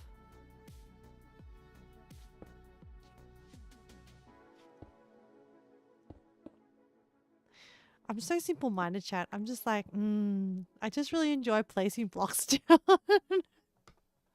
My brain does not think of a lot as I'm playing Minecraft. I'm just like, and then occasionally I get scared when I like, but I'm just like, oh man, look how nice this wall looks as I like build it up. It's like so simplistic. I love it. It's just uncomplicated, you know?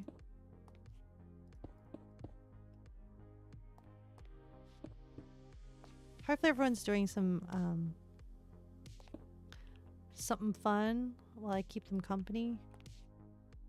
Tell them about the quick job request and currently working. The app refuses to build. I've been trying since stream started. No.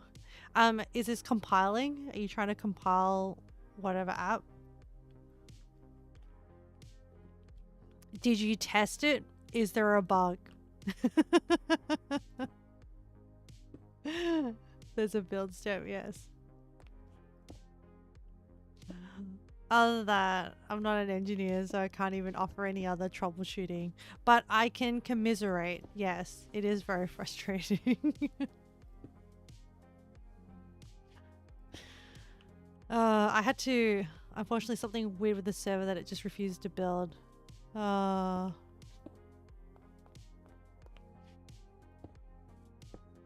crashes the server. Are you the only one on that server, or like... Oh! Yes, I should hide. Oh! I got distracted! Oh my lord! 1, 2, 3, 4, 5, 6, 7.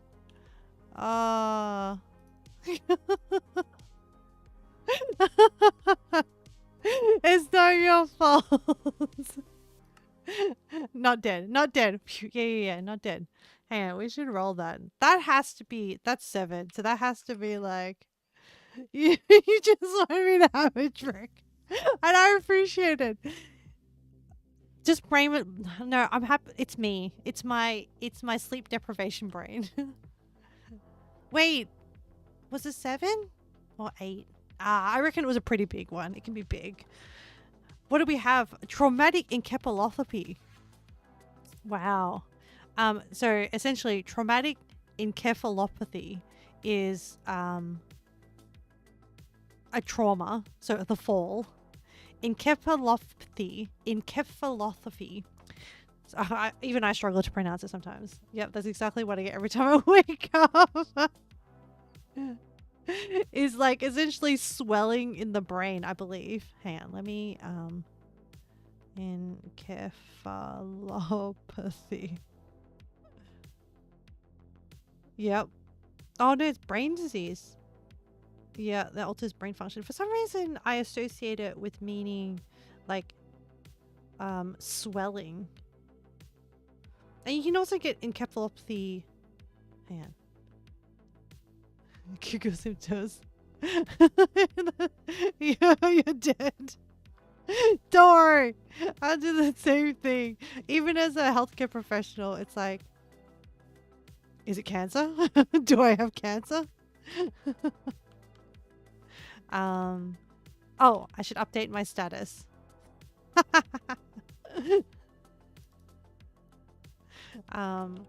Traumatic.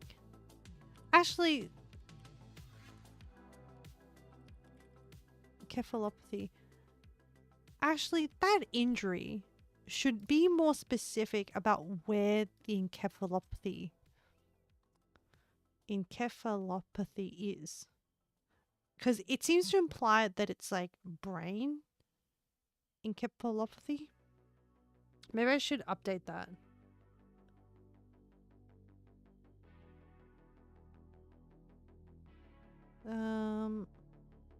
Oh, okay. Now I'm curious to see whether the encephalopathy is change how your brain functions. Oh, it's just a symptom. Apparently temporary disturbance or could apparently damage your brain.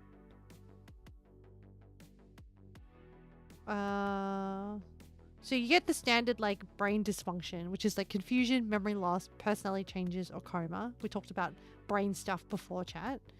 And it can be caused by a different range of things, from infection, exposure to toxins, underlying condition, and more. Yeah, this is more... I think when this occurs, the reason why I'm not as familiar with this one, and the reason why this occurs is because is usually when this happens, you're probably moved into the intensive care unit. And so I don't really, my more sort of like general medicine experience never really dealt with this as much, unfortunately. So I don't have as much experience with it. Oh. But yeah. Now you, the more you learn, the more we learn, chat. We're on this journey together. Aren't you blessed? Or I should light up all this space. But yes, sorry, I forgot to honor the drink because I got distracted by the I will drink some water. Thanks, Penguin.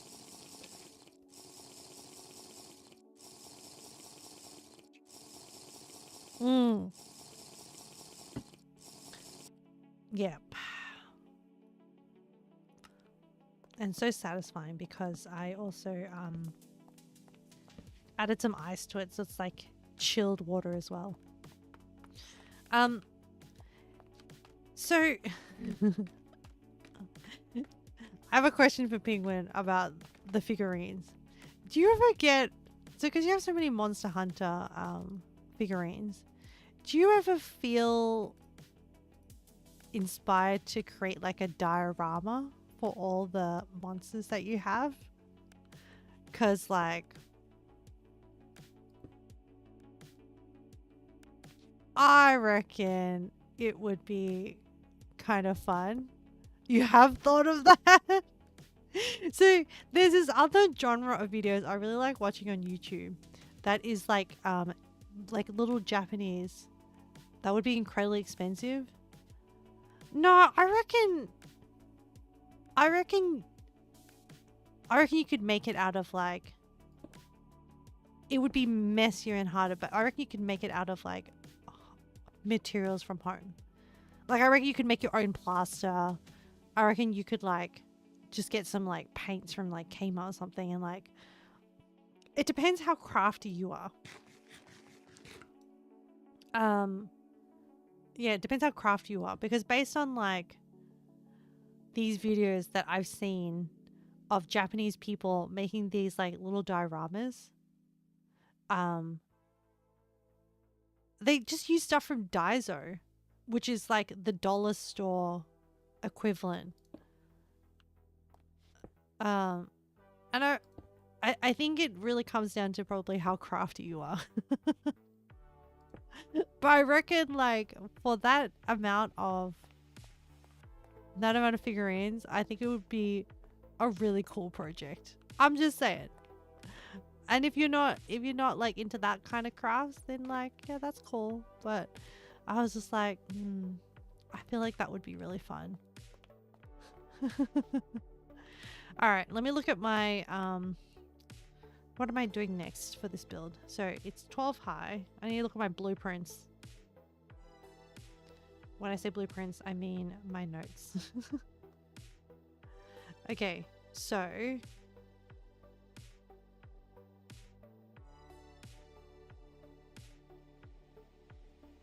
extend the walkway to 5 total. Let's do that. That's an easy one. But I'll need more spruce.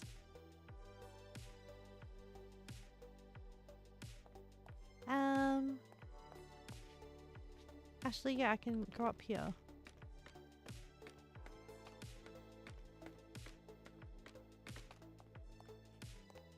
This is so big. Yeah, should be alright. 1, 2, 3, 4, 5.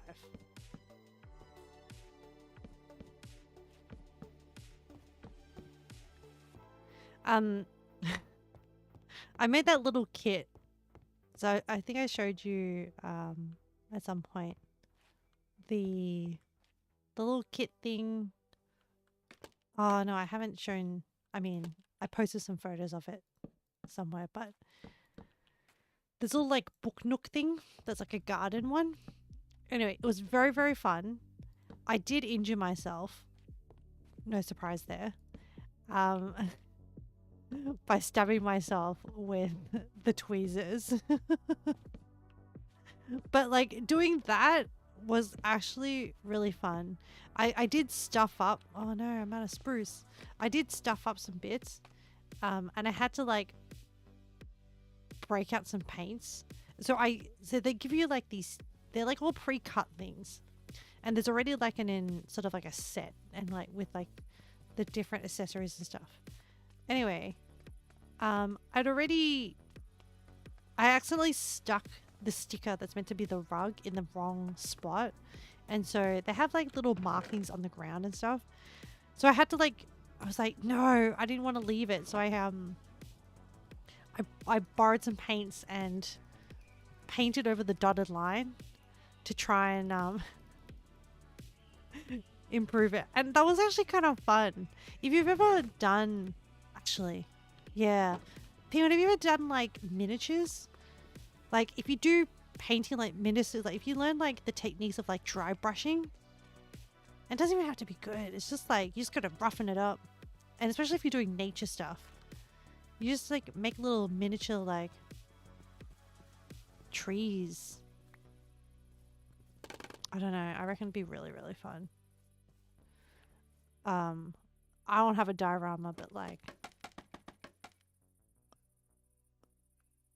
I would want to do it for someone. I would want someone to give me like the opportunity, and I'm like, I don't have space in my house to store any of this stuff, But that's why I'm like, oh, I want to do it for other people. And then that way, then I get to have the fun of creating it, but then I don't have to store it because I have no space.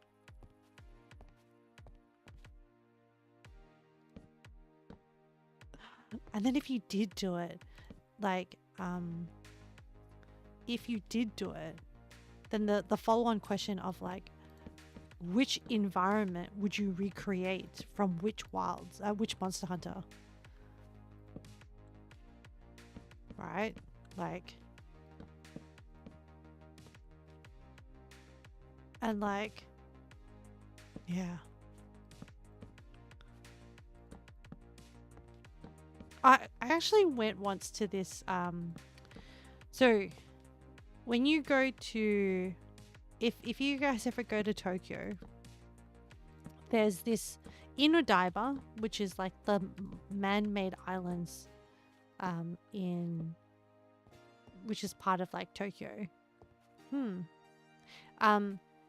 There is in Odaiba, that's where one of like the Team Lab, I think Team Lab planets. Team Lab is like the one that you see all over Instagram. And it's like very popular, where it's like the immersive art experience. And it is, don't get me wrong, I really, really enjoy it. I really, really liked it. The one in Odaiba is the one where you like take off your shoes, and it's a very sensory experience as well, where you like walk through water, and there's one where they project like koi fish on it. And like before you go in, like if you ever do that one, make sure you book early. Like that one is worth it going early, because some of the areas do kind of smell of feet. You can't help it. Everyone's got their socks off. Okay.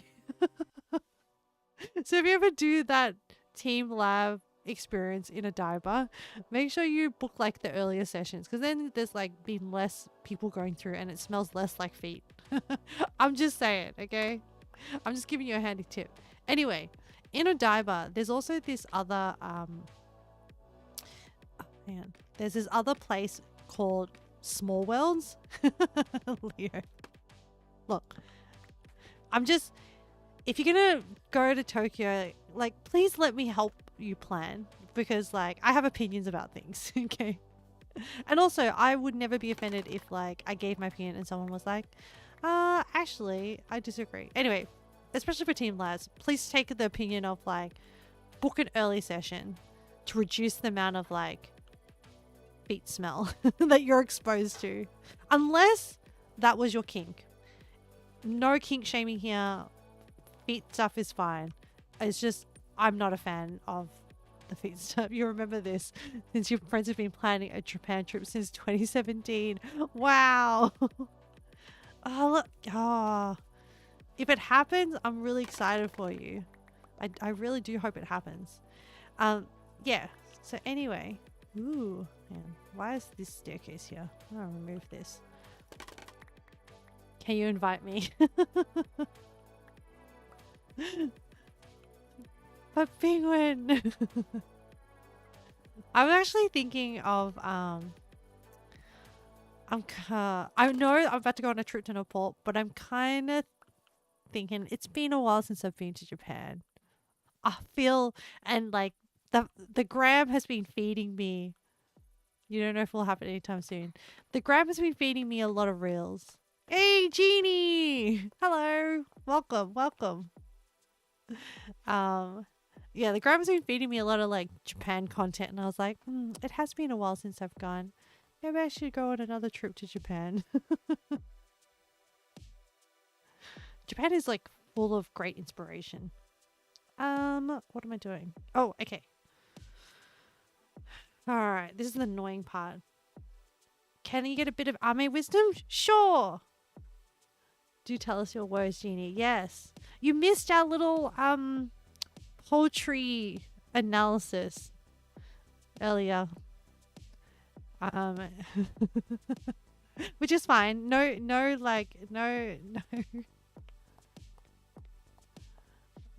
What poetry did you read?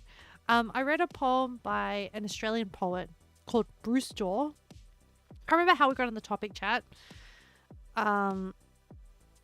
were talking about, I don't know. It celebrates the average man.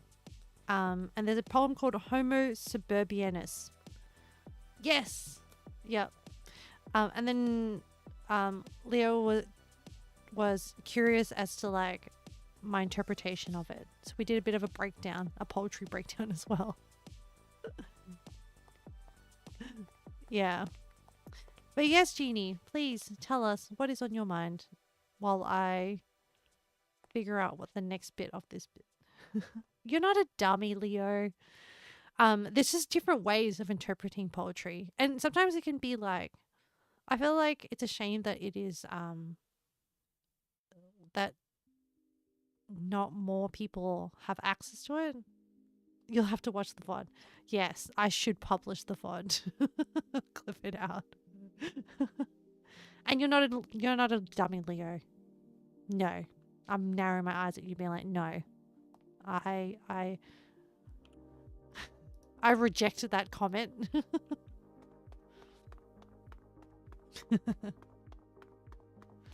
It's a technique to like interpret poetry. And like, yeah. And it's just experience and exposure. But yeah, Jeannie, please don't let us derail you. Please tell us. I need some more stairs. I'm gonna convert some of this stuff.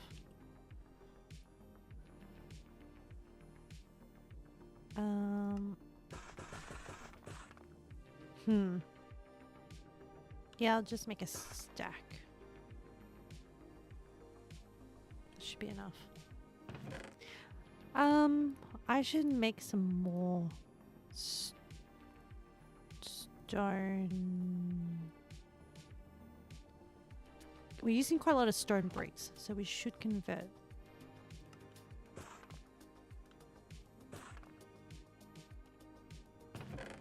Alright, cool. Also, I'm internally giggling the fact that you called it Arme Wisdom. I don't think I'm very wise, but I think it's very cute. And I'm very chuffed that you think so. I'm just like, yes. Somebody out there thinks my opinion is valuable. Man, chat, today's been like so much good flattery for my for my soul. It makes it it off balances out falling over when I got not even startled, flustered. Wasn't really that startled because the drinking sound isn't that startling. I don't know what it is. Oh, hang on. That's a lot of text. I need to not be standing on top of a wall while I read it. Because, you know, phantoms, myself. Okay. There's a pattern you've noticed with yourself. The long story short is that the true you is literally a people-loving goofy goober. Yeah, that's nice. That's a nice description. Also, I like the alliteration. I tend to filter that goofiness because it is a bit much for people. But when you're doing things like D&D or hanging with people, it's hard for me to filter and I end up unleashing full inner halogen. Oftentimes you can't tell if people enjoy that, but you imagine not. This leaves me thinking after if I said too much or if I released too much of that primordial halogen. Wow, that is very interesting. Okay, so can totally relate. When I think like that, I think that is my anxious overthinking brain. Despite sounding innocent, it is a source of a lot of discomfort. Yeah, because like no, I'm validating that those are valid thoughts. I think that the practical way of handling that is there a friend that you interact with in those situations that you would trust to talk to about this? Because I think in order to balance out what is going on in your head is to have a third person perspective of yourself. So firstly, the easy way to like the easy response is to say, hey, nah, you're overthinking. You shouldn't do that, blah, blah, blah, which is also valid in itself. But I think the practical way to ground yourself is if there is a person To be honest, 2 months ago you would say yes, but now you're not sure if you have that friend. That is, and can I confirm, are these all in-person interactions as well? I think you did say that. Did I interpret it as in-person, because you can also play D&D, yeah, in person. I mean, the other thing is, so the best, I think, practical method is if you have a third, like a person that you trust to tell you the truth. So if you were saying to them, hey, I've just been having these thoughts, and I don't know if you notice, like, sometimes I sound like I perceive, and I think if you put it in a way of like, just, you know, how you perceive yourself, and check that whether your perception and their observations of you in those social situations is true or not. Because it is one of two things, okay? It is, or there's a few outcomes that could happen, and you have to be emotionally prepared to like deal with all the outcomes, which is, one, they say, what you describe and what they see are not the same, and that you're actually fine, and you are overthinking it, in which case the outcome is you're overthinking it. And so it just helps cut through the assumptions that you are making about yourself. The second outcome is they validate that you are more primordial halogen, as you put it, in which case, whether it is a bad or a good thing.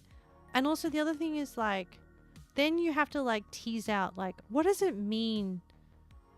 Like, what is, so the thing, okay, so it is neither bad or good how other people perceive you. But what is the effect is that I think you're worried about whether, do you put people off when you're interacting with them, and when you're primordial halogen, and you're worried that you will alienate people if you make people feel uncomfortable, is the thinking that I'm getting. And so, like, the second outcome is like, okay, the friend says to you, yeah, there are moments where you're more outgoing, you're more goofy, a goofy goober as you put it, and then from there they could say it's a good thing, it's a bad thing, or it's a neutral thing. And so if they say it's a bad thing, what defines it as bad? Like, what about you being outgoing makes it bad? And you're worried is that it would alienate people. And do you, like, what is, and then it comes down to what is more important to you. Like, that's the worst case scenario, that they perceive it as bad. Also recognize that you being introspective is already a good step. Yes, that is very important, Leo. Thank you for pointing that out. I think that there are often times that we do overthink things a lot. And I think there is going to be a point where you will never actually know how much or what people think of you until you ask them. And you have to find people that you trust to ask, or that they will also take your fears seriously. You appreciate the notion, although I feel like you've thought about this one a lot, and it kind of never really leaves. I think the only way to like nip that in the bud and know for sure is to ask someone that you trust in those social situations and just have like a one-on-one chat. Because unless you can hear it from them, regardless what rationale you use in your own brain, you will never know, and you will always double guess yourself or second guess yourself and think, yeah. But then there's also the other aspect of it. It's like, okay, if asking someone is too hard, or like it's just not possible for whatever reason, and you are left to mull in the mire of your own brain juices. It kind of goes back to that plant again somehow. Yeah. Then you have to decide for yourself. Are you okay with holding back in order to to have this, and like there are plenty of social situations where you do hold back, like when you're in public, work situations, things like that. And are you happy holding back some aspects of yourself for the perceived notion of to keep like everything sort of smooth and going on? And it comes down to like your assessment of like your relationship with these people. How long have you known them? Are they generally pretty kind people? If they're pretty kind people, I think you can probably trust them. And you know, you showing the primordial genie is about being vulnerable, right? Because you're also worried about like disrupting the friendship and the social environment. But yeah, so I talked about one aspect, which is like, you know, actually asking people what they actually think and then checking your assumptions through that way by having like an external litmus test. And then the other way is like, okay, if that's not possible, deciding for yourself and your own perspective, like, are you cool with just like holding yourself back? And sometimes it does leak out, but like if you're holding it back and you're thinking about it, you know, it's fine, but also how much do you care? And I know that's like what I mean by that is how much do you value the priority of like maintaining this cohesive social environment, or would you like to risk it to show who you truly are and have people accept you, where the worst outcome is like potentially you know, they may not like you and maybe they're not the true people that you can open up to. It also comes down to like, yeah, how much you value these interactions. If it was me, so I do overthink things a lot, but if it's me, I have reached that phase of my life where I say fuck it to a lot of things. And then I'm just like, yeah, well, I make myself feel better by being like, you know, if people have a problem with me, or if I do make people feel uncomfortable, they should let me know. And also like, you know, being okay enough with yourself that knowing that like you're not doing anything intentionally to make other people feel uncomfortable anyway. Do you think you're maybe projecting because perhaps you don't like that part of myself, that deep down you're not this mature, careful and respectful guy, but rather silly, fickle, but unreliable socially? I think that you are projecting a bit, and also that you're applying labels to yourself is what it comes down to. The fact that you choose the words, it's like the way that you present your two sides. You say, okay, you're not this mature, careful, respectful guy, where the implications that you're putting that version of yourself on a pedestal. And then the other version, silly, fickle, and unreliable. Like the word that you use, unreliable, denotes like someone who's flaky. And that so I would say firstly for that, check that assumption. Are you actually unreliable? Do you not turn up to events and not let people know when you don't turn up to events? Like, what does the term unreliable socially mean to you? And is there any fact to support that? That maybe the other people don't even care, but deep down you can't see how people would like those acts with myself. You don't mean unreliable, but more like all over the place. You're like just too much. I mean, to apply it to myself, I would probably say I'm a little bit flaky. As in, I'm not flaky. I always try to like make sure that if I'm running late, I message people socially and things like that. But, you know, my brain is all over the place, as an example. I meant to send flowers to a friend today and I accidentally put my own address in to have it delivered to. Like, these are all examples of being scattered and making mistakes. And the other thing is that those things are like, I'm sure that you don't mean to, and you try to be as good as nice as you can. But I think it is very much you I think for you, it's about these two versions of yourself. In your mind, they're not equal, but they are equal. Like there is no good or bad about either of these. They're just different facets of the same person, which is you. Like sometimes you are mature and careful and respectable. Like for me, sometimes I am empathetic, sometimes I'm very observant, sometimes I'm very careful. And then sometimes I put my mouth, I accidentally say the wrong thing and put my foot in my mouth. And you know, just because I wasn't being aware of what I was saying at the time. And when you do those things, it doesn't mean that that part of you is like unreliable or immature or whatever. Like you just go through different ebbs and flows in your personality, and different facets of you are exposed to the world, exposed to interaction. And it's not good or bad. It's just like, that's just the label that you put on yourself. Yeah, but look, this is my opinion. For you to truly see yourself in a neutral light,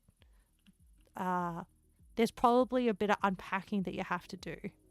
And that's you exercise. But in my opinion, I think labeling facets of your personality as good or bad is a recipe for a lot of grief over the lifetime of your well. And like, I don't know, do you have that much fucks to give? Really, at the end of the day, it's a battle you can never win. I think you can, but it's up to you whether you want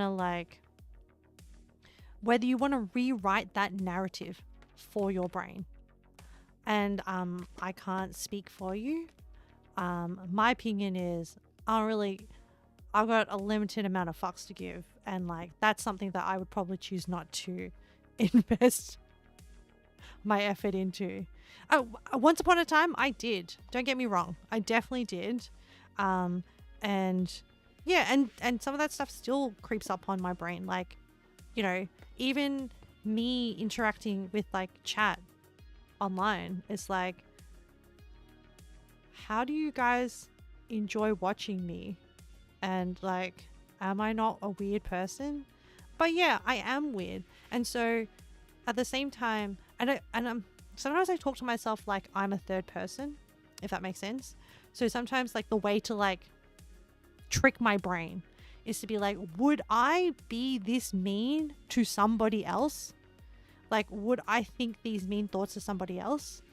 And if the answer is no, then what gives me the right to be as mean to myself that I would never be to somebody else? And then once I hit that point, I'm just like, okay, I've invested enough brain effort. Time to let it go. But yeah, it's up to you what you choose to focus and spend your mental energy on. But yeah, but yeah, I think you are not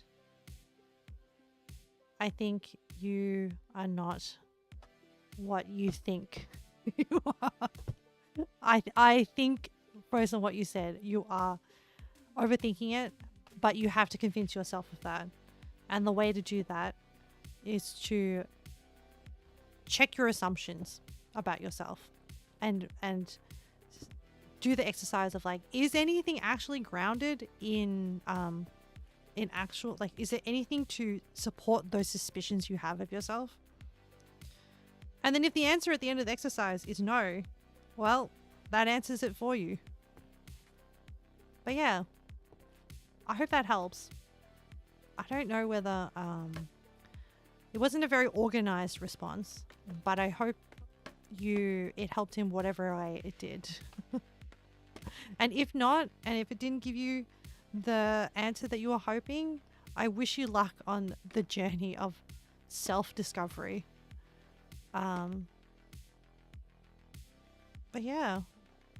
And I applaud you for it, honestly, because it's hard to ask that question about yourself to yourself. But yeah, because sometimes you don't always like the answer that you find. But yeah, let me know if you ever found that, if you find that useful or not.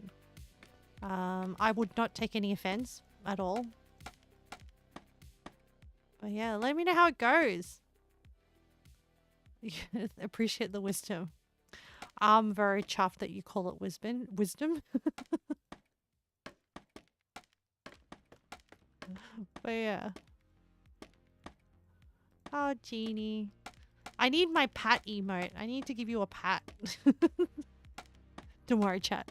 I'll work on my pat emote. So that we'll have one. But yes, I think what you need now is a good like pat or hug, and that you're doing good. Well, you're doing the best you can, really. As do we all. Ha.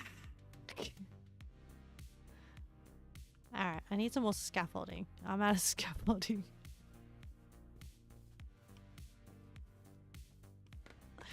Now I'm doing the decoration on top of this castle. Have I played any more Monster Hunter Wilds? We have finished. Well, I have finished the main story content. So Wednesday, I'll be... yeah, thank you. I'll be tackling the fishing side quests. It's like my arch nemesis, the fishing. And like there is this achievement that I'd like to get for fishing, but we'll see how we go. And also the other thing I need to do on Wednesday stream is to figure out, is there another goal that I want to achieve for next Wednesday before I head off? Hopefully there is, because then I don't have to like, I can just play Wilds again. I might just play Wilds again for like the last 2 Wednesdays before I go on my trip. But yes. Oh, and chat, I've got to say, we've hit 6 months of streaming. So like, don't forget, if you want like to submit ideas for next Monday's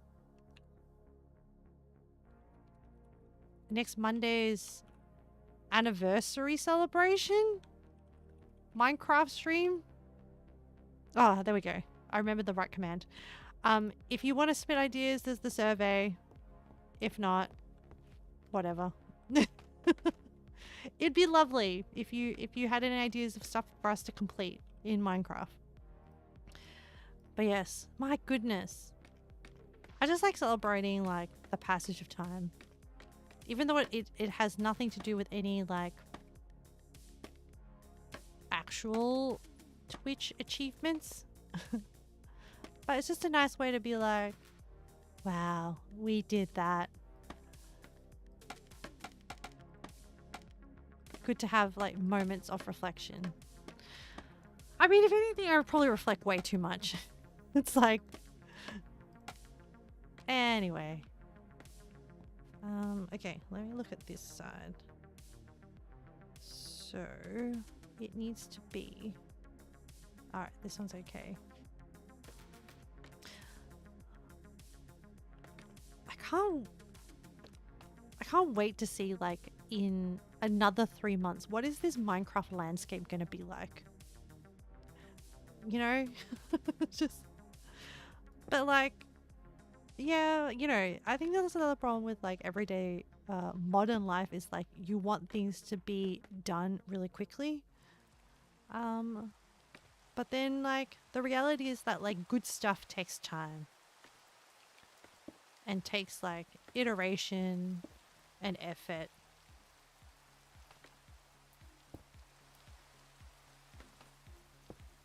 So, yep, one block at a time. Or upside down.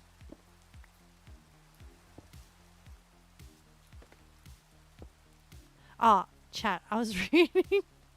So in preparation for like Nepal and Bhutan, I found this book about Bhutanese. So Bhutan is like very. When I say obsessed, I mean it in a nice way. Okay, but the country and the kingdom, it's a kingdom actually, there is a king, is obsessed with protecting their heritage and their culture. And once again, not a good or bad thing, it's just a thing that the country decided to do. And interestingly, they chose that to measure their country's success or growth, not on GDP. So GDP is like a growth index that a lot of other countries use. They developed their own index, a happiness index, to measure how happy their citizen or their country, the citizens of their country are. And I think it's like being marketed as being like the happiest country on earth or etc. Things like that. I'm not really sure how true that is because it depends on the test and the measure that you use.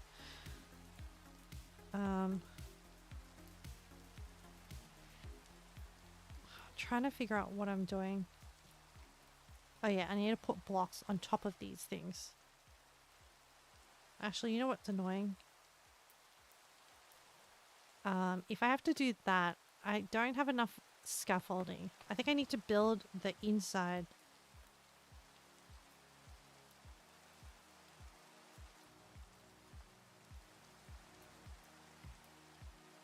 I don't know. Yeah, I'm trying to check my notes. At what height?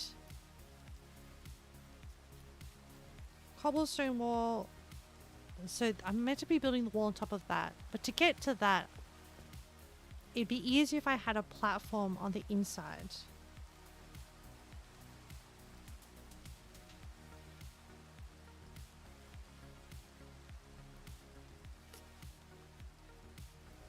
I don't know what height it's on.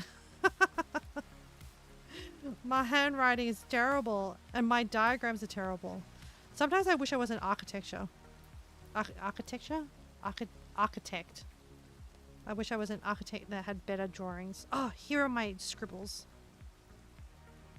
Okay, so from the top of this, there's meant to be stairs that go up. Like, oh, I'm gonna need wooden stairs. Ah, crap. Yeah.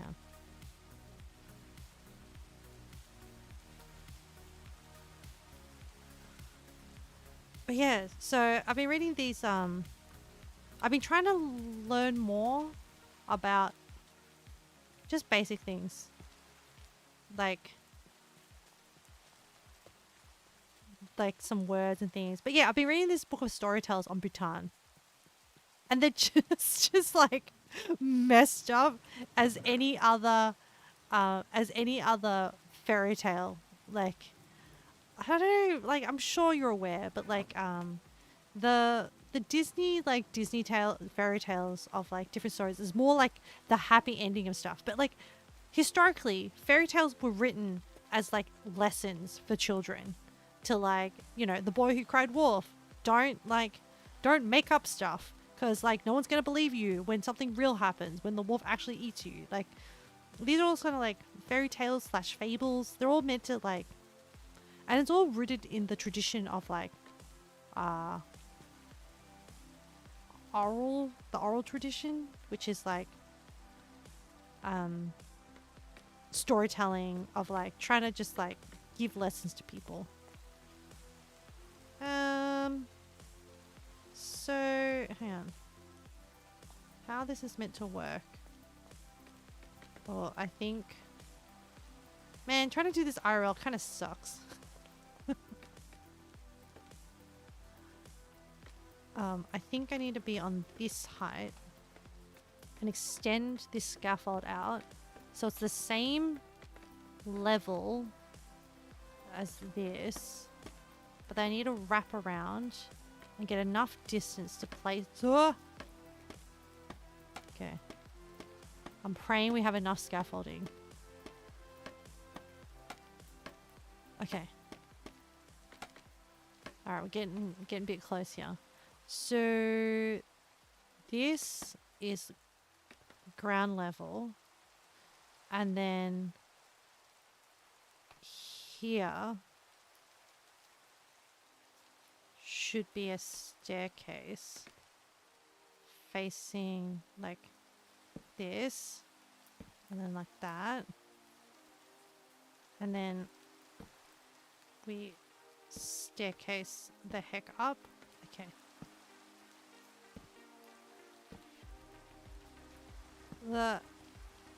Okay. And then I think this is where the platform goes. Okay. And then I think this is where we build our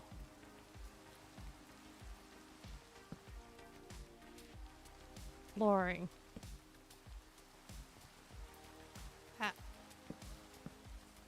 And honestly, if I get it wrong from the tutorial, I'll just adapt it. Give it its own flair.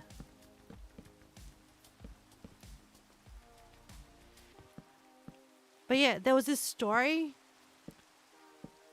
about this. There's these two birds, okay? A wife and a husband bird. And they're building their nest.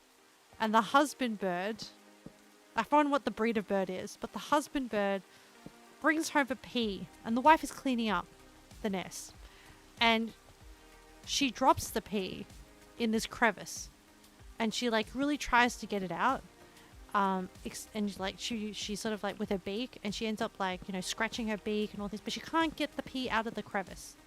And the husband comes home, the husband bird comes home, and he's like, where is the pea? It's this prized pea. Oh, you ate it, didn't you? And then he proceeds to peck her to death. Like, holy moly. Okay. So I'm being respectful of another country's fairy tales here, okay? So then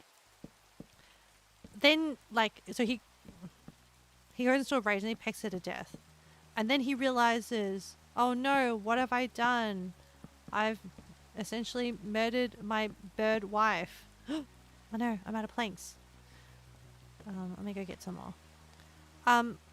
And then he's like filled with remorse, and he's like, oh, I want to make sure I bury her in a good place. So then he carries her to like,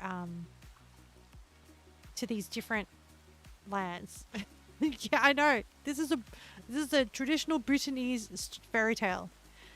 So he takes her to this land, and he's like, essentially he goes to 3 different places. None of these places are what he deems good enough to bury his wife. And then he eventually goes back to the nest. So that essentially time passes, okay?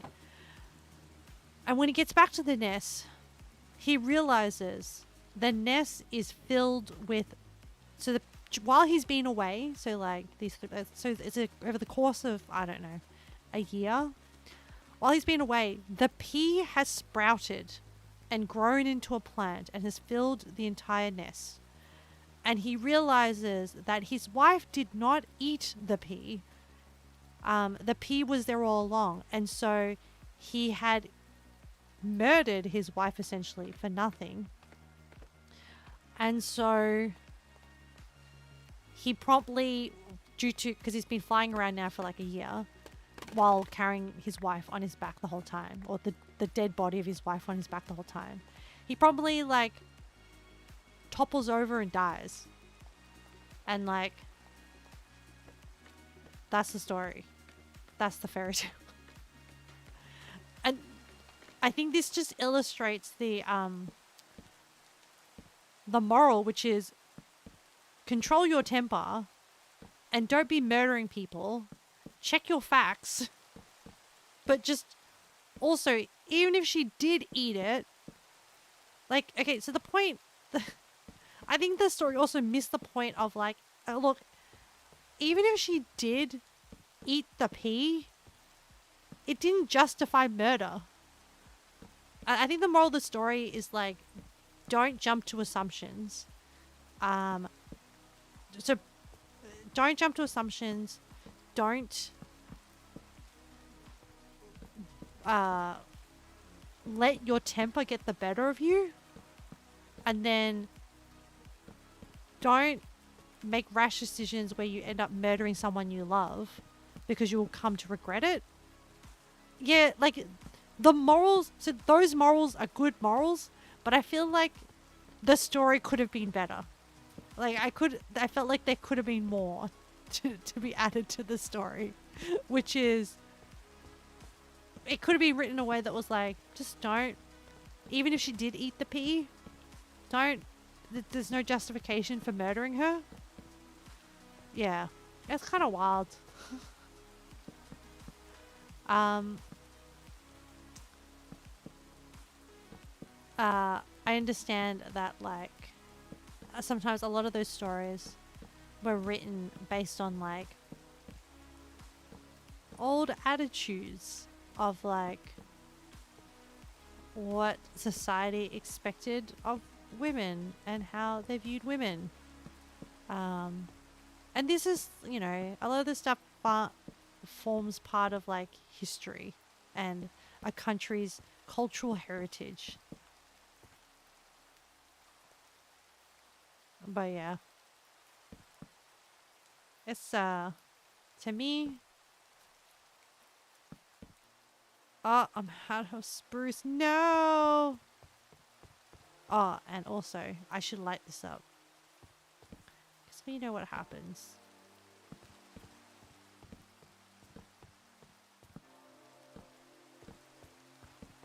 I mean, as much as the planning stressed me out, I'm looking forward to it. I think it will be, it will open my eyes. I'm also interested in, like, I don't know if I've ever felt true spiritualism. Are you planning any other trip? So I'm thinking Japan, Leo. Honestly, I'm thinking Japan. And potentially, probably, I really want to do Fukuoka. So I'm going to check when I come back from Nepal for tickets and see. I'll need to throw together an itinerary. But yeah, I want to, you know, that I'm really interested in food and, like, food culture. And Fukuoka has this, like, very unique food culture where they have a lot of yatais. I think they're called yatais, but they're, like, kind of like tents with, like, a lot of different food stalls set up. And it's a very casual eating environment. And I'm very curious. I also saw this gorge.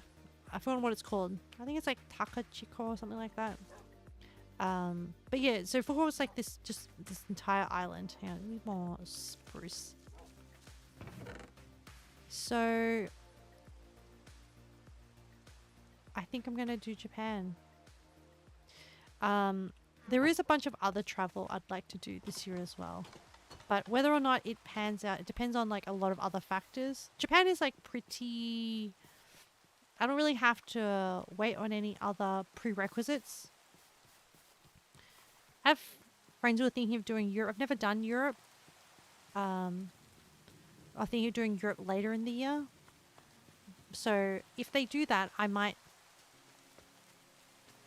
tag along. Also, I have friends who might potentially travel in the US. So once again, if they do that, I might tag along. Not just that, but I visited my cousin I spent time with my, whoa, 1, 2, 3, 4, 5, 6. This is terrible. See, that was all on me. That wasn't even, oh yes, I think that was a medium level injury. Impacted colon. Oh, nasty. That's a terrible injury. That's what happens when you have untreated constipation, chat. these are like, so interestingly, I don't know how this works. I've never had to treat someone for this. But so if you have really bad constipation, essentially you have like poop that's like filled up, and you can actually, it's okay. I've seen X-rays, chat. I've seen X-rays where someone's come in because they haven't been able to poop for like however long it is, and the doctor will often do like an X-ray of the bowels to see how bad it is, and it can be pretty bad. I'm just saying. And like it just looks like a solid, something's wrong. I think this is actually meant to be 3. Man, let me fix that. Yeah. It looks pretty terrifying in an X-ray, because where the bowels are usually meant to be like, there's meant to be some fecal matter, but when it's like solid black filled with poop, you're like, oh no, this person can be in a rough time. So from what the doctors have told me, yeah, this is why fiber is very important, having regular bowel movements. Guys, like, I sometimes talk about constipation and like about having good poops, and you're just like, oh, is Ahmed just like obsessed with poops? No, because I've seen what happens when you don't have good poops, and it's terrible. Anyway, so when you have like really bad constipation, depending on let me talk to you about the treatment of it, because like this is something that like sometimes I originally learnt from like when like this sort of stuff happens, you need to have a specialty doctor called a gastroenterologist give some advice. And at this point, I probably have like dealt with enough cases of so impacted colon is more like the end bit, but like essentially it's just like bad constipation, right? Now, when you have really, really bad constipation, and because I've dealt now with like quite a few of these cases, there are a few ways before things become like, but I don't know if it's ever gotten to the point where there's been surgical intervention for impacted constipation. Potentially if there's a risk of like eruption or anything like that, then maybe they might get them into surgery. But essentially, usually what will happen is the treatment would be, so there's a few different like, oh, what's the group of medications called? Like, essentially stuff to help you poop. It belongs to a few different groups. So you can you have the choices of either manually scoop it out. That is actually a worse scenario. You can do that, but usually you would try these other methods first.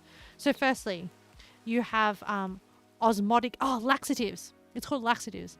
So you either can have osmotic laxatives, which is like a standard one is like lactulose, which is like a mixture, like it's a very sickly sweet, and because it's concentrated, it's essentially meant to like help kind of lubricate everything.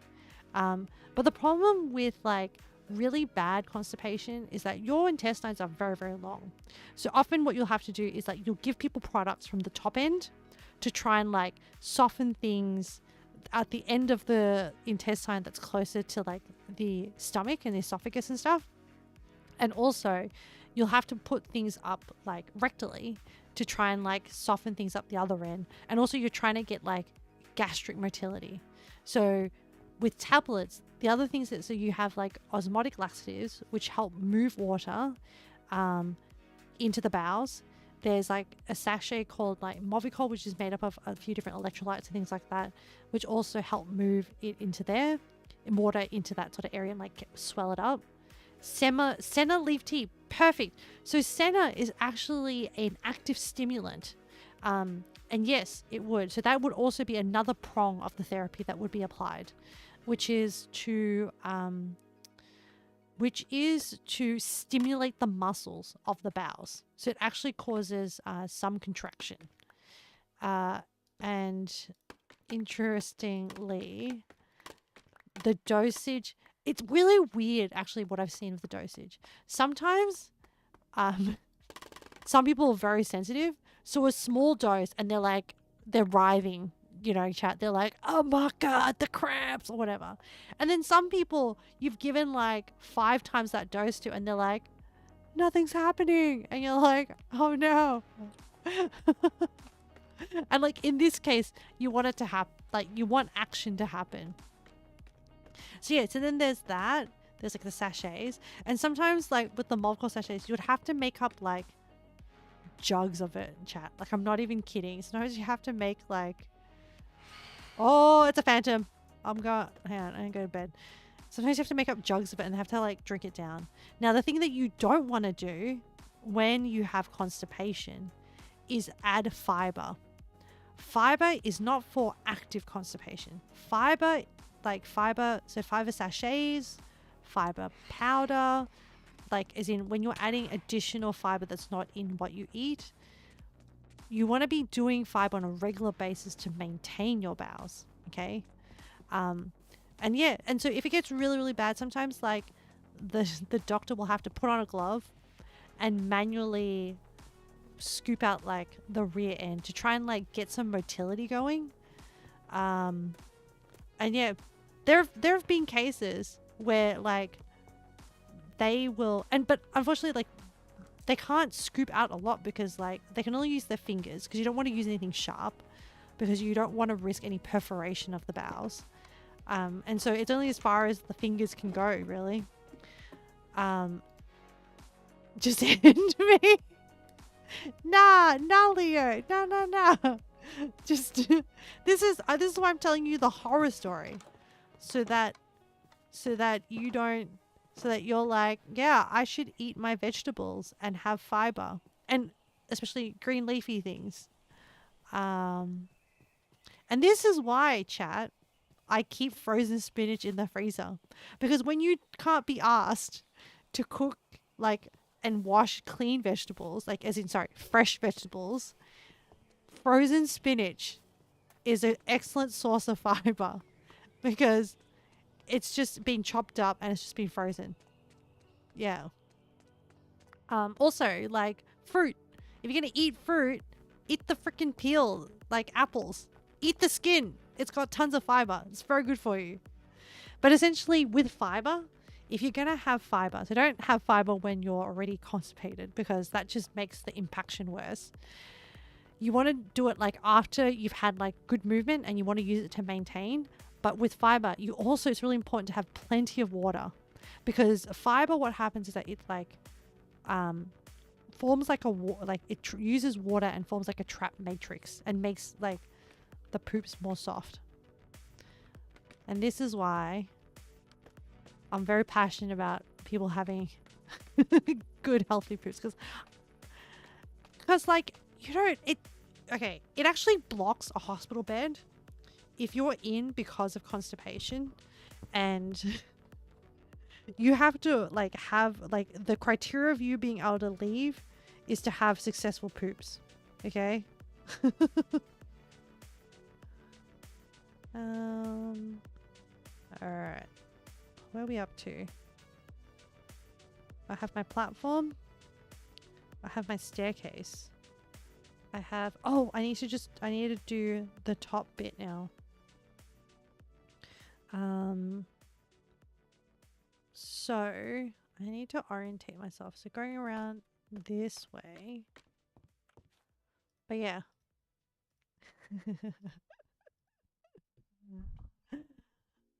This is why I have no filter. I told you. Like, public health broke me. And now I'm no longer like normal people. I have no filter.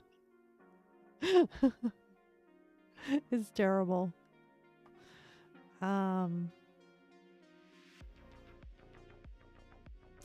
Yeah. And I'm trying to... So we need to like figure out what's happening here. So on this end, we have the stair. Oh, and then we need to build up. Yeah. We should actually go on top. And on top of all of these, we should be 2. Okay. I think this is, yeah. I think it's like this. Dun.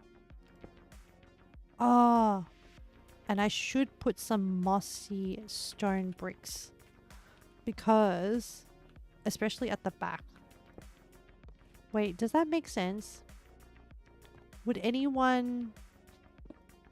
I feel like these stones people would wash, but on the outside people wouldn't wash. I'm just trying to give some like...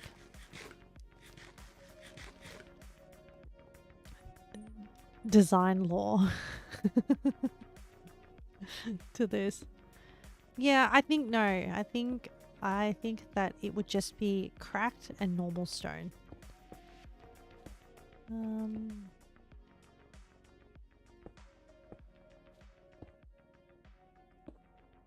Yeah, and then we would do this.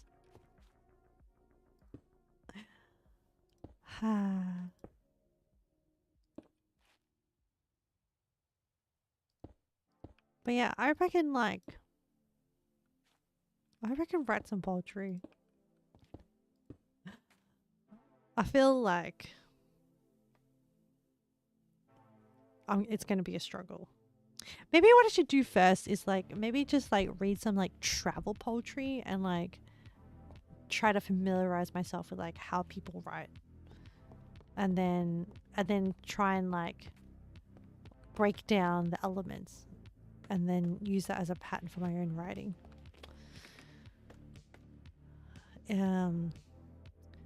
Yeah, writing is a skill that I just have not practiced a lot. I need a lot more scaffolding. I think I can just like get rid of this. I need to retrieve some of the scaffolding. Is there not like ooh. Ooh! Oh! Okay, all good. All good. Gah. Yeah, that scaffolding is not being used. I think I can take some of this like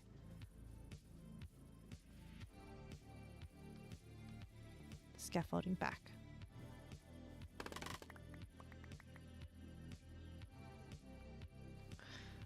Oh, Leo, what are... You're working. I shouldn't distract him. Like, oh, I wonder how like you're finding the journey. I want to hear about everyone's journey. Oh, that I didn't realize also. That's dangerous. No, you should work. I shouldn't distract you, but like I'm like, oh, what are you streaming, Leo? Like, I mean, I can do this research. You don't have to like tell me, but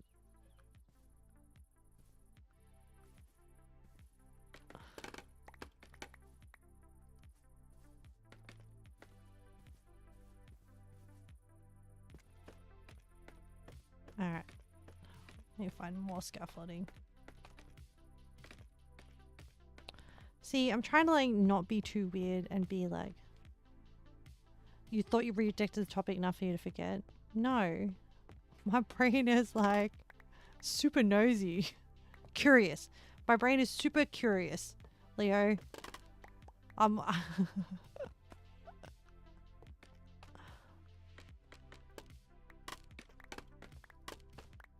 Does it make you feel embarrassed to like talk about it?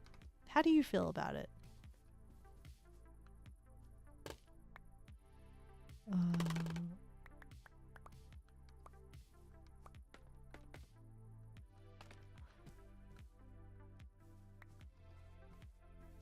Hopefully not. I think it's something to be proud of. But, you know, I should let people think what they want to think and not try and influence people. To be like, no, you should be happy.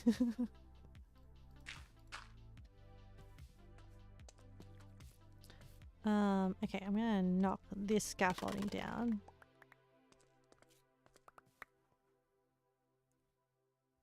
Oof.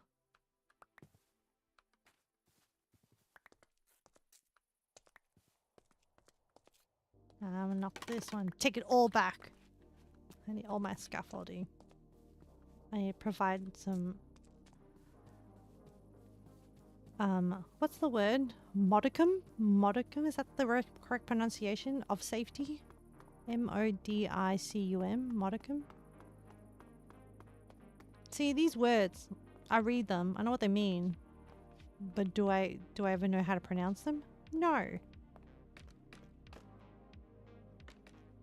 Alright, let's go up this scaffolding. There's such a complex web of scaffolding. Actually, I should have taken those ones down as well. It's fine. How much do I have? Just stacking a bit, 2 stacks. You don't know if you're embarrassed, but maybe? You don't know really. Oh, sounds like you haven't, not that I'm pressuring you, but sounds like you haven't done any reflection on it.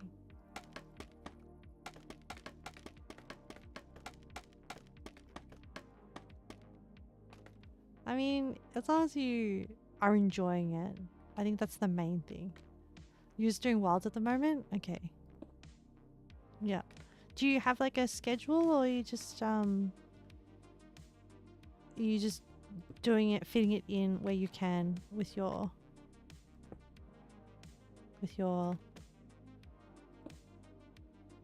timetable, schedule?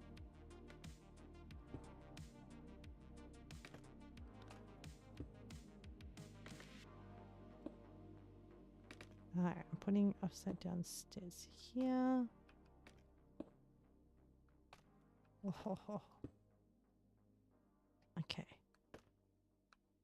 Alright.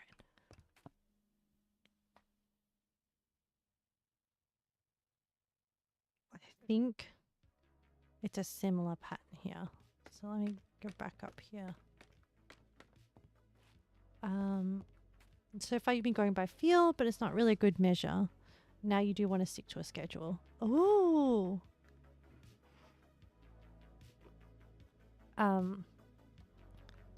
How often are you thinking? Look at me, so nosy. Also, if you like say a thing here and you're like, and then you don't do it, it's also okay. Because things change. You don't have to feel like you're committing to something here. I'm just curious as to like, I have nothing to compare my own experience to, which is why I'm very, very curious about like other people's experience with this sort of like journey. Monday, Wednesday, Friday as well at 6 to 10, because I think that's about the time you can go live if you ever have a full-time job. 6 to 10 p.m. your time. Yep.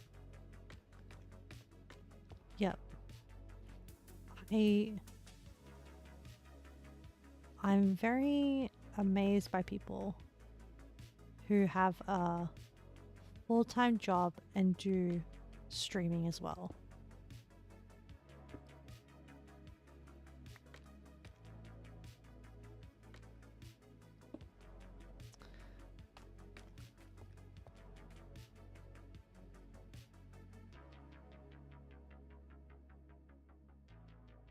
I don't know why there's this gap here. It feels like it would be this, and then this, and then this. Yeah.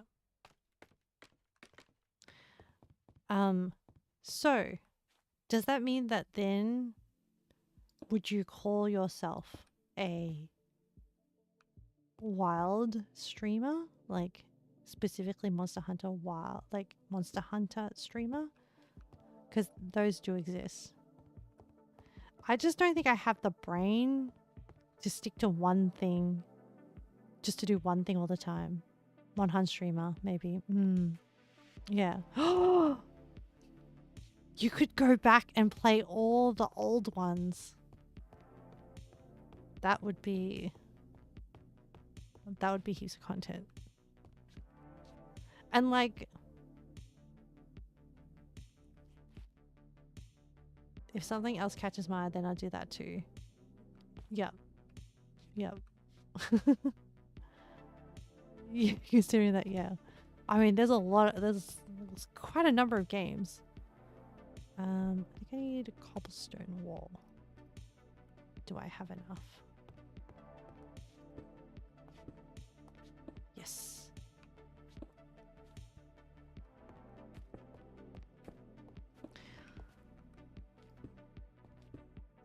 So today's Monday. Are you streaming today, Leo?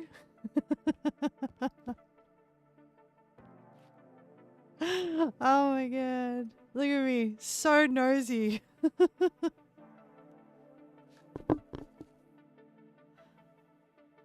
Just asking for, yeah. Okay. Cool, cool, cool, cool, cool, cool. Not asking for any reason. Just, you know. Just.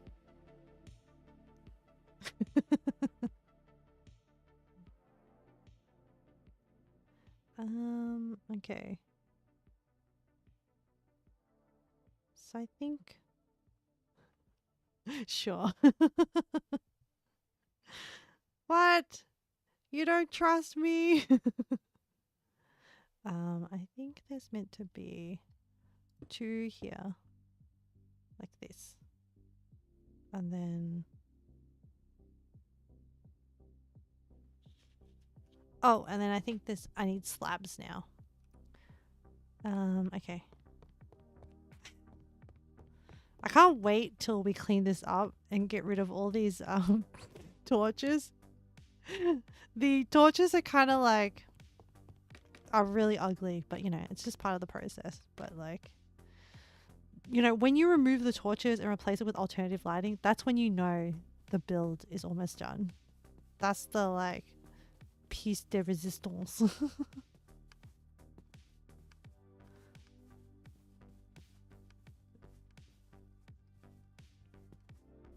What else been doing?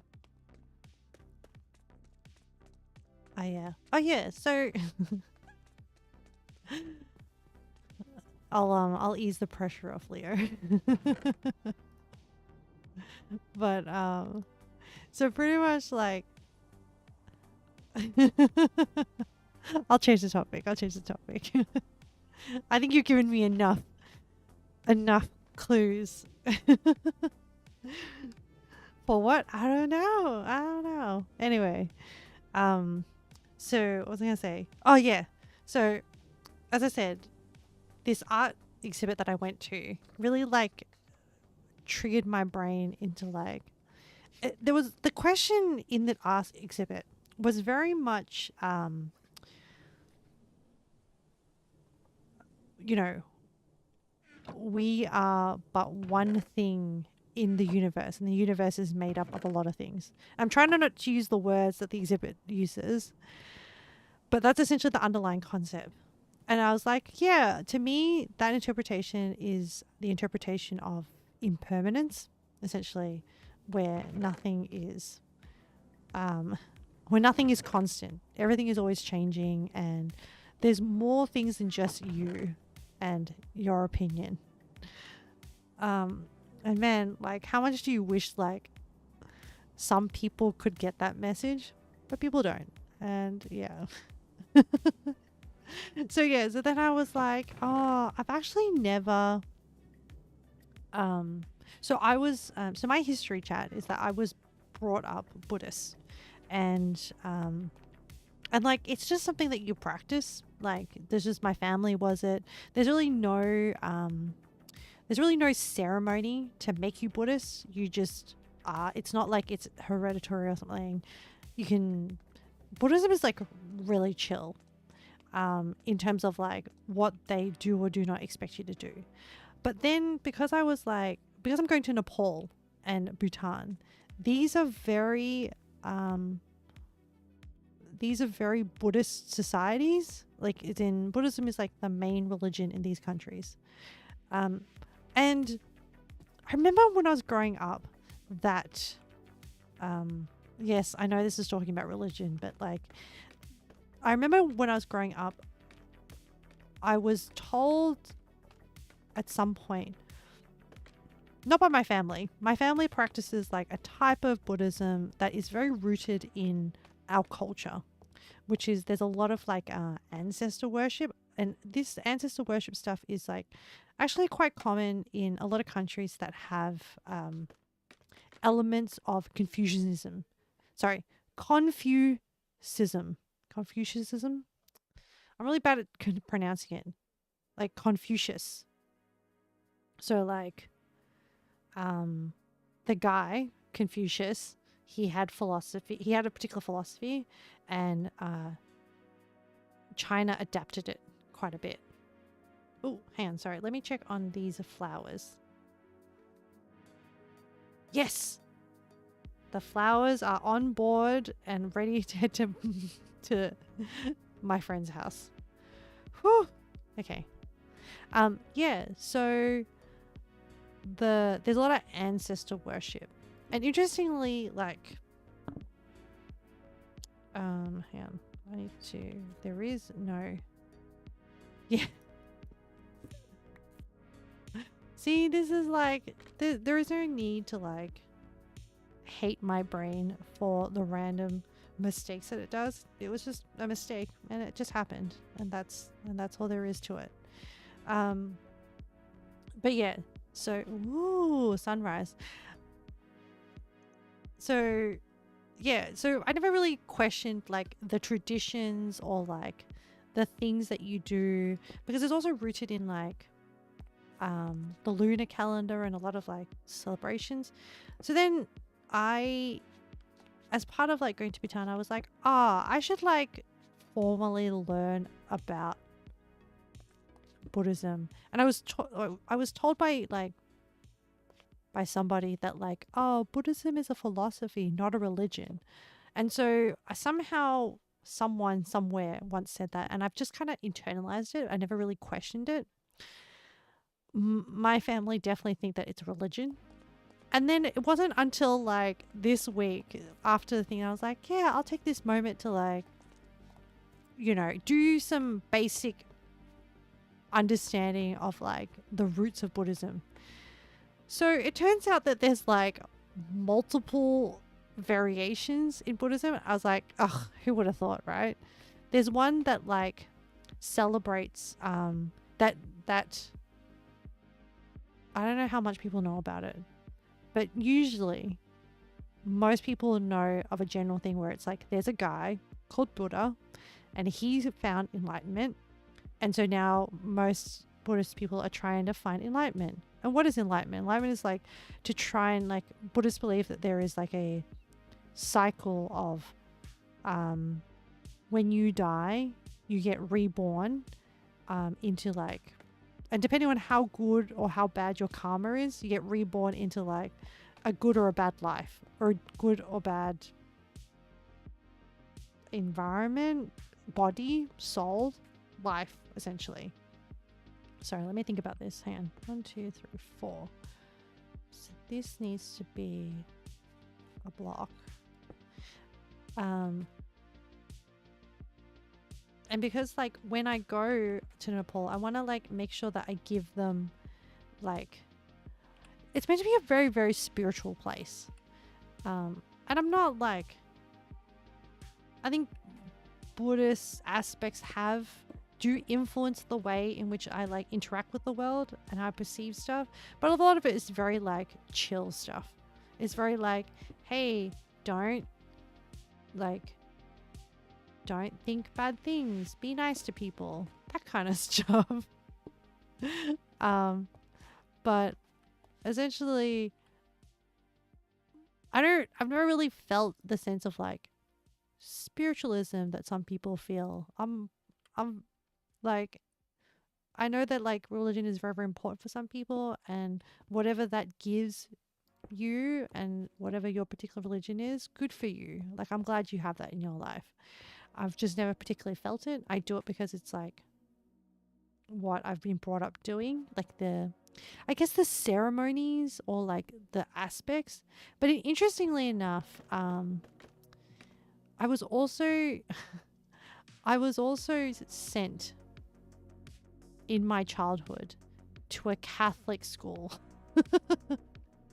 So I get it. Like, as as an observer of both things, it's like, I don't know, at the root of it all, my opinion is that the basic things that these religions want to convey is like how to be a good person, and the trappings around it, like all the other stuff, is the variation of like, oh, Catholic people have like confirmation and Eucharist and like these special events in a lifetime, or like you're baptized, and then that,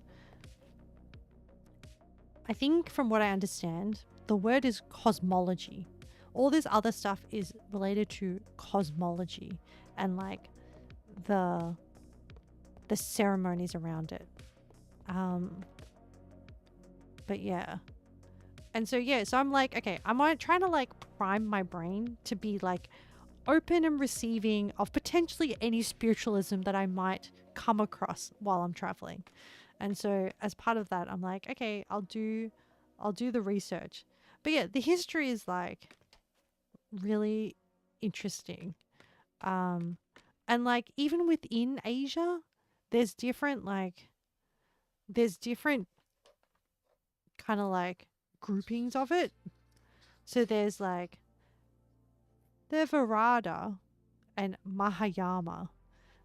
Theravada, I think I'm saying this right. Theravada is like Sri Lanka, Thailand, Cambodia. You need to be right back. No worries. Like, I kind of like, oh, there are no deities, and you just like, you have to like dig yourself out of the karma cycle and get to like enlightenment. Whereas like the other one, Maharama, is like, oh, there are deities that you can like ask for help. And then that has like just spun out like two very, very different streams. It's fascinating. It's fascinating how things evolve. That's the point of this story. Okay. So I've done the top bit of the stairs. Where are we up to now? I've done the walkway. And then... But I think what I'm interested in when I go to Nepal and Bhutan is like, what does it mean for the people there? Like, how do they live their life so steeped in that culture? That's the thing I'm interested in. I think I meant to build like another wall, kind of like here. That's like 16.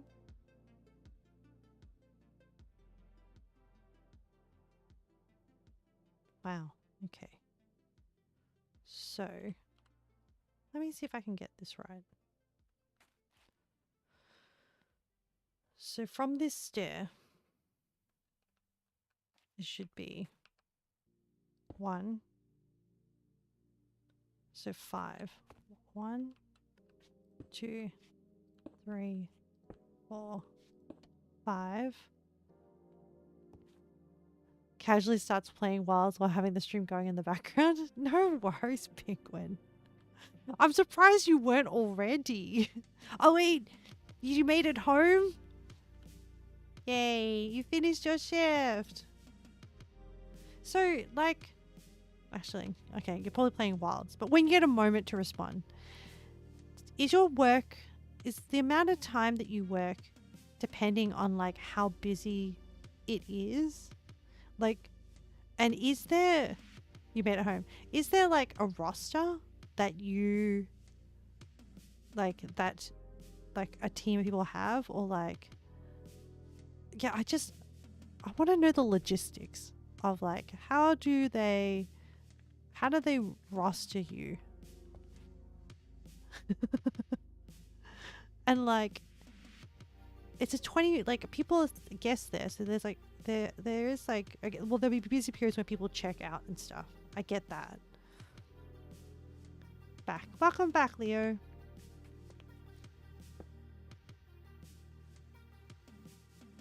Okay, hang on. I need to count 6, 7, 8, 9, 10, 11, 12. Oh my gosh. Have I got scaffolding? Yeah, let's do this. I just need a 12, 13, 14, 15, 16. And then, is this right? Okay, and then I think this is, I think this then extends down to the ground. Let me just double check my numbers. So where the staircase is, 1, 2, 3, 4, 5, 5, and then this becomes 6, 7, 8, 9, 10, 11, 12, 13, 14, 15, 16. Okay, good. How goes the app, Leo? Did you stop breaking the server? Oh, penguins reply. Hang on. I need to not stand on a precipice. So when I start, usually there's another person there. First we start with making the beds, which takes ages. It's the worst part. We get a sheet that shows how many rooms each we need to clean service, which have time to complete by. Most of the time it's like a 3-4 hour timesheet. Wow. It's a very physical job. Do you enjoy it? And if that's a triggering question, please just don't answer it if it's triggering. But if there's a late checkout, the time frame for completion gets extended. Yeah.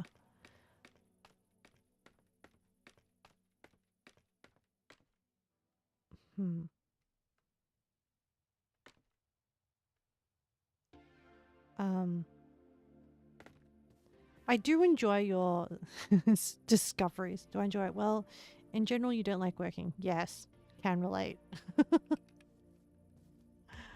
I think I found a way to build it. It should be working now, not doing the main things. Same thing with you. Are we not? I feel like that is the consensus.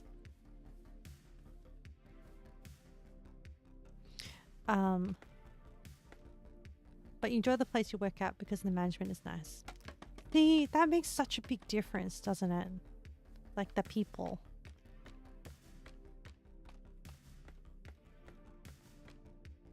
And I'm glad. I'm glad it's I'm glad it's tolerable. You can tolerate it and you have days. I think honestly every job will have its like ups and downs. And it really just comes down to like,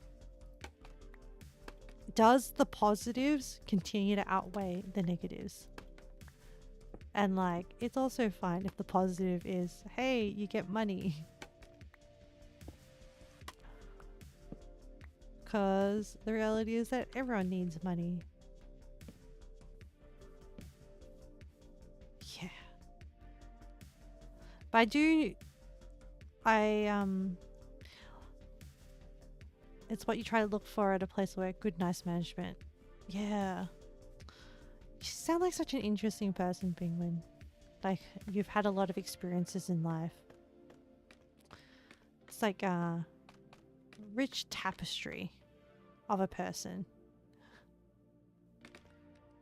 Oh, I'm just gonna light up this ground because I feel like someone's gonna spawn.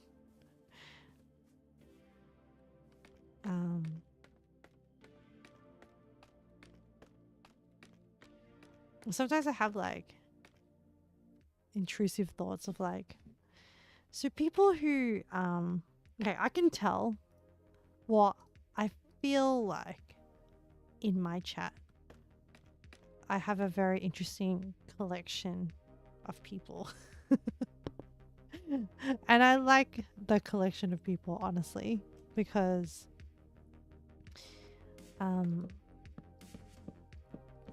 the lives we live are so different. And there's just like there's so many things to appreciate for people. Anyway, the point is that Um, I just genuinely like people, but not all people. It's really weird. It's like, um, it's like when I worked in public, I just hit a point where I was like, I don't like people. But like here, I guess because it's like on my terms, I'm like, wow, people are so interesting. This, I think this is a platform. This, yeah. I can't remember if I'm doing this or I don't know if I'm even interpreting my sketches correctly. We'll find out.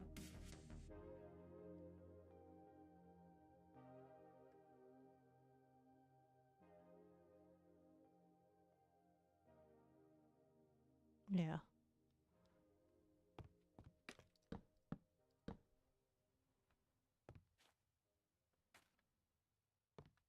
Also, like,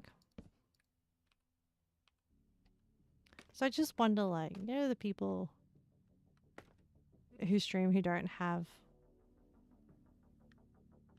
a lot of life experience. What do people talk about? Like, I struggle, you know, I struggle trying to come up with topics sometimes. If, like, maybe some people, and also, like, maybe people just, like, really like talking about themselves. I sometimes struggle. It's like, because I'm just like, I don't know, I don't know how interesting I am. And what there is of interest to like ramble on about. That's why I always have to like have something to do on stream. Otherwise it's just like, yeah. Otherwise it's just like, it's a struggle to fill in the hours. Wow, look at that. Okay.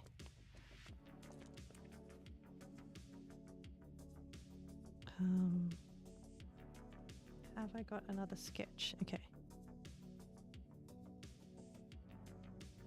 Oh, I think there's meant to be a... Ooh, okay. Oh. Yeah. So that connects all the way to the ground. And then there's meant to be like a tower here. So horizontally here is a block. And then hang on a minute. No. Okay, the reason why I'm like is because this freaking ravine thing, this up to here is meant to be like foundation level. Gosh darn it. You know what? You can stay. But I need to figure out what height we're at. 1, 2, 3, 4, 5, 6, 7. 7. So, and then we're down 1. So that's 8. 1, 2, 3, 4, 5, 6, 7, 8. Okay, let me just lay the groundwork. I'll just use cobble. Yeah, that's a good idea. So this one, so this horizontal, that's 1. This is 1. This is another. This is another. And then it'll be 1, 2, 3, 4, 5. And then I'll just fill this section in.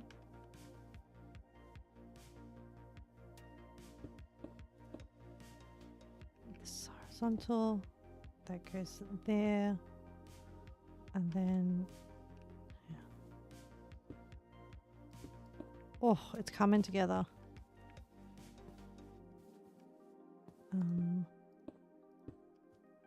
Trying to make my life easier.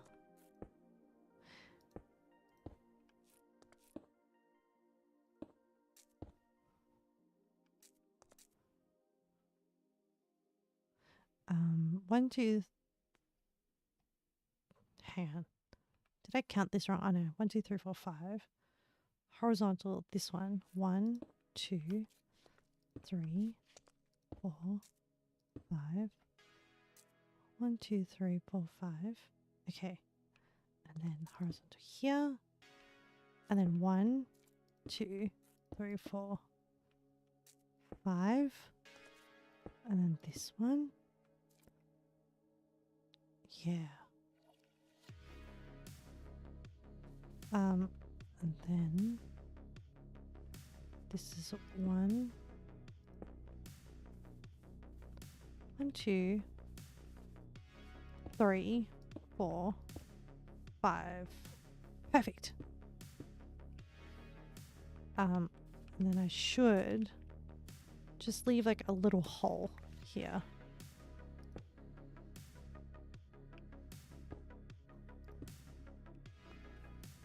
Because the chance of me falling into the hole, probably high.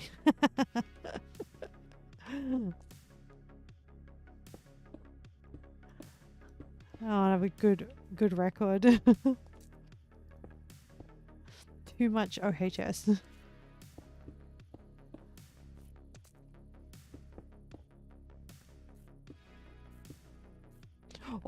Oh my goodness. I almost thought I fell through there. That's where...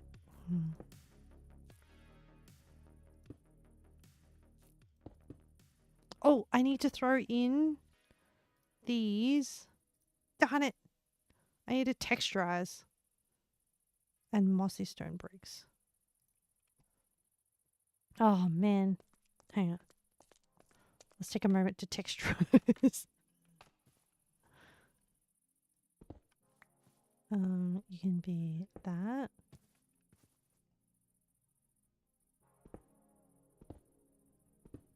Remember how I was saying that I found this program on YouTube, which is like YouTube uploads and edits of this, and it's uploaded by the program that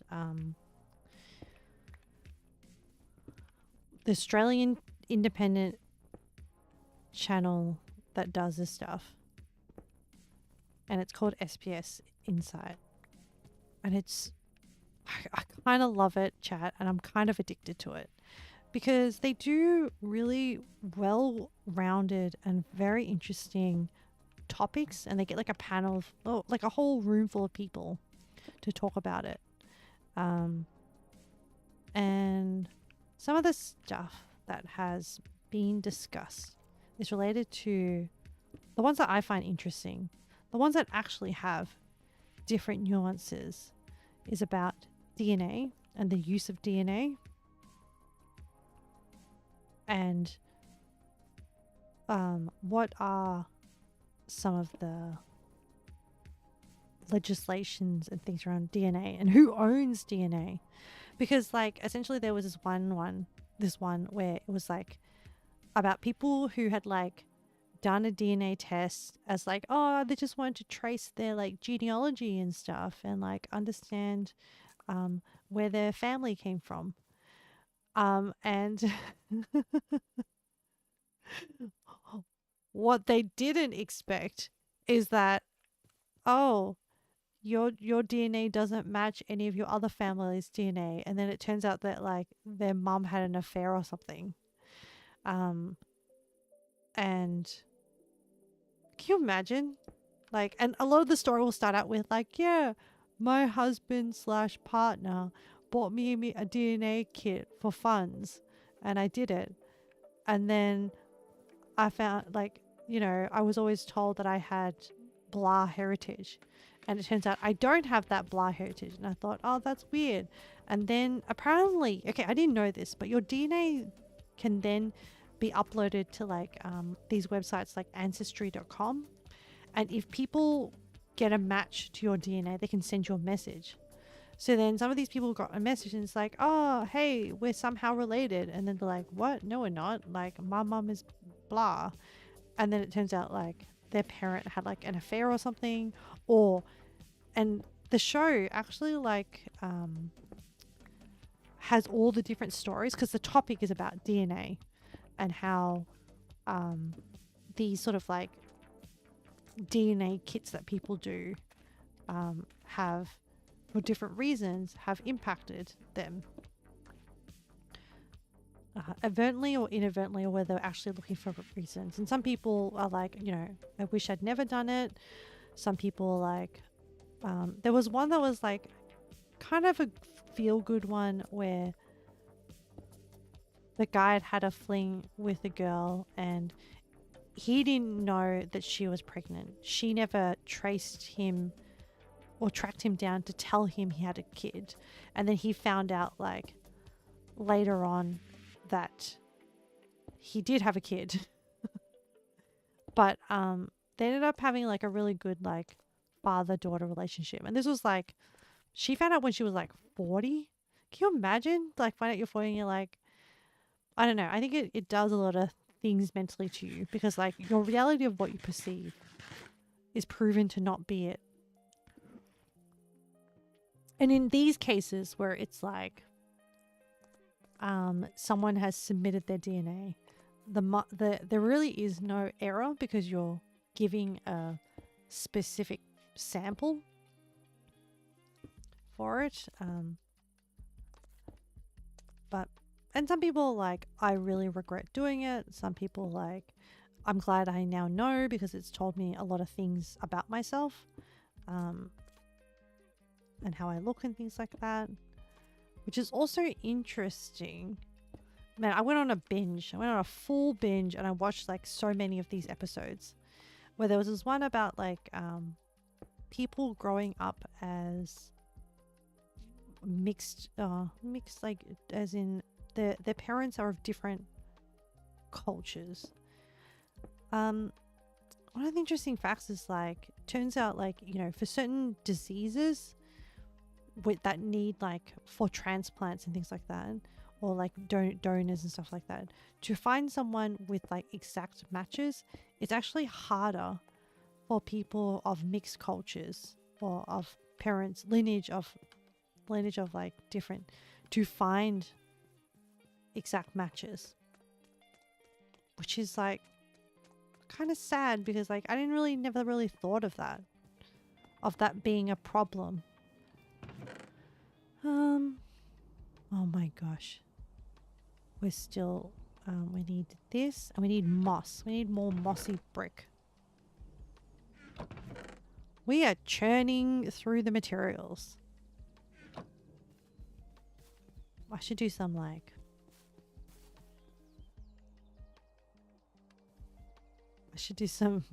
housekeeping in Minecraft to like produce more. But yeah, so there was like another different episode also about DNA. Thanks, Leo. And this time I'm on the ground and there's less chance of falling.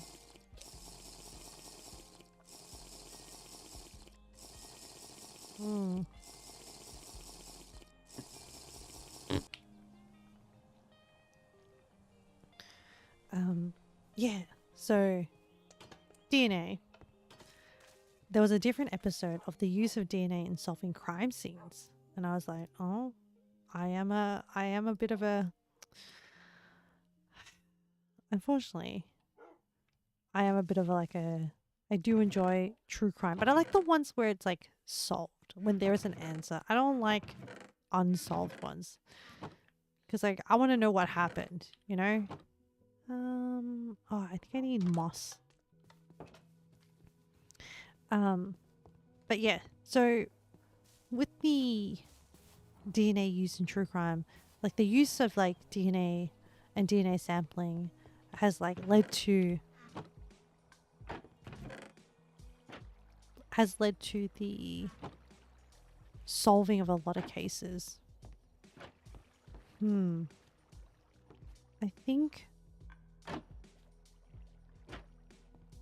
I need more moss. But I need to find the trapdoor that gets me into the... Is it one of these? I think it is. This will do. I have to go in here. Oh, it's been a while since I've done this.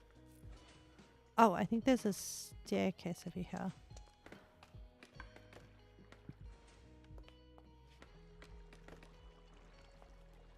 Oh no, I'm stuck in the water. No.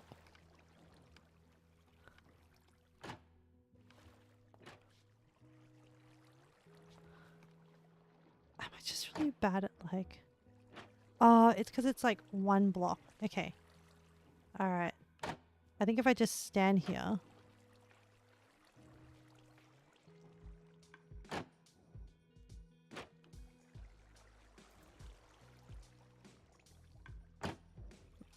I think this is broken.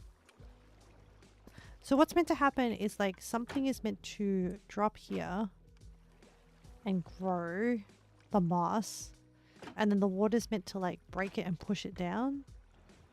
So I think the thing that is growing it is not happening. Hang on. Let's reverse engineer this.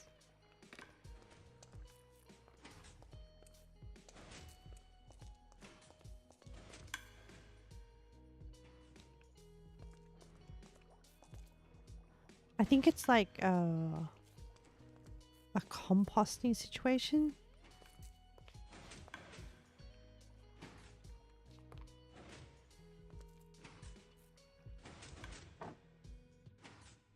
Oh, you done a full redstone connection? I can never do it properly. So these just move right and left.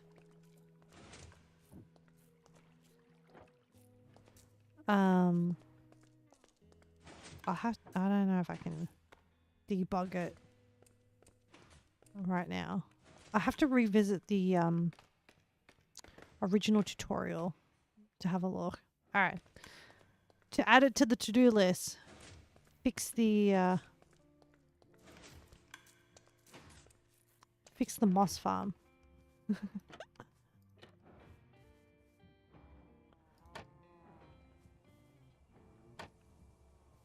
All right. Sort it out later. Inline comments would have helped. Here, if it were code, yeah. It's true. It's alright. I know which the original tutorial was, so I can look at that to see what it's meant to be and then compare the template. That's fine. Oh, I've got some vines. Yeah. I can use these vines. I'll just like manually create mossy brick.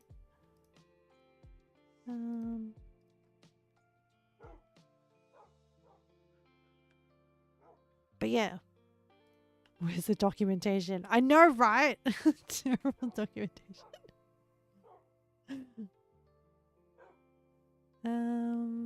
I think that's all I needed. Oh, and I believe these should be done. I need to clean up some of this stuff.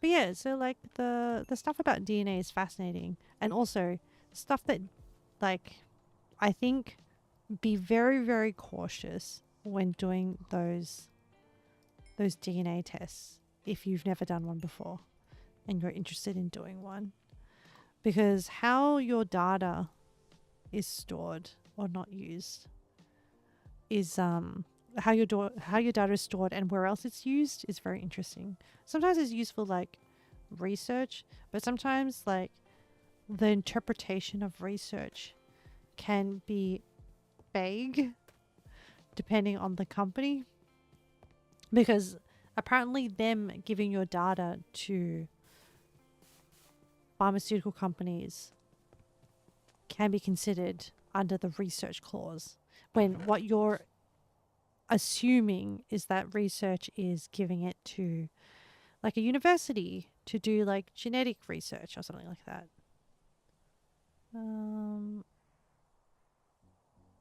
Okay, this is good. Do I even have... I need some more normal brick.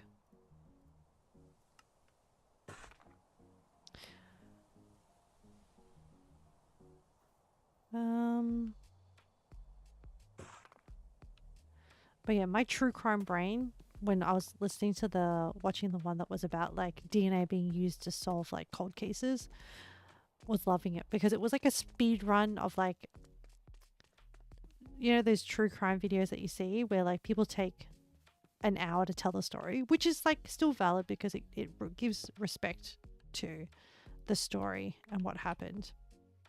But they also got like some of the detectives to talk about how the process and stuff, and it was really, really fascinating. So if you're a true crime buff, I do recommend that episode of SBS Insight. Man, I remember like when I was younger. When I was younger, I was like, oh, who watches these shows? I'm now that person, chat. I'm now that person that's like, oh, the complexity of like who owns DNA, and like when you do that, like also the aspect of like, okay, you do the test, okay, and then you're thinking, oh, it's just fun, I'll just find out like what you know, how much like for me, if I was going to do it, like, oh, how much of an Asian am I, you know, what kind of Asian does my genes say? Supposedly, you know, my on my maternal side, once upon a time, apparently one of our greats was French or something like that, and I was like, how true is that? That is what I would be curious to know, because apparently that's the story that the family has as to why like I have curly wavy hair, whereas like a lot of Vietnamese people have very straight, like dead straight hair. And so my aunt has curly. So I have wavy hair, not curly. Her hair is more curlier than mine. But on my maternal side, you know, supposedly the story is like, yeah, she has kind of like lighter brown hair rather than black, because most Asian people have like black hair. And why our hair is a little bit different because of our like supposedly French ancestry. I'm just like, I'm curious to know how true that is. And maybe before this, I would have just like, oh, I'll do that test for funds. But now there's like so much implication because like, okay, let's say you do the test and then you find out, your parent, one of your parents had an affair and you are not the biological child of one of your parents, and your siblings are actually not your siblings, because then you impact the whole family unit from this one test result that you found out. And how like do you have a right to do that? But then do you have a right to know who and what you are and who your biological parents are? Oh man, I really like just looking at my foundations. And then you apply that to the context of like, I'm so curious about like, so now that I did a little bit of research on Italy when I was learning about like Tuscan chicken, of all the things, because it's such a mixed bag, like so many different countries have been part of Italy, and then there's all this like, you know, essentially like part of also what I learned when I went to Singapore is that so many of these countries just have a mixed bag of like genetics thrown in. Like, I don't know. And also like the whole concept of like, oh, we must be pure, blah, blah, blah.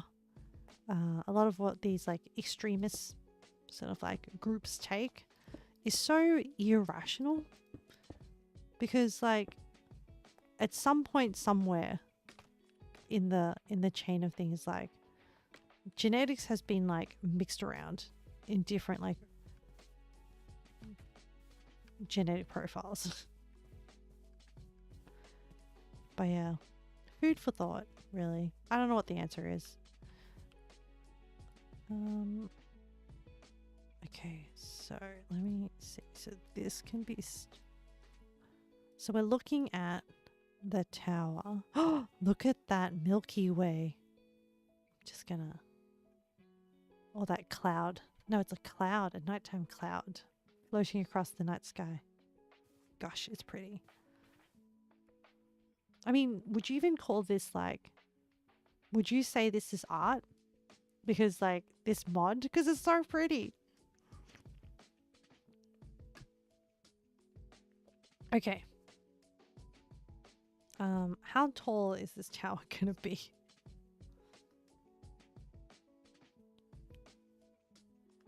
I have no idea.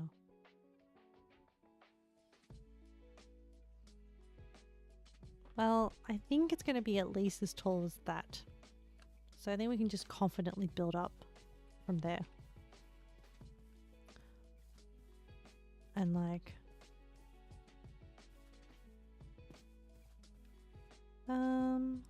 yeah, let's build a safety access point for this. Oh. Is that a platform? Huh. Oh, here we go. I can go up here.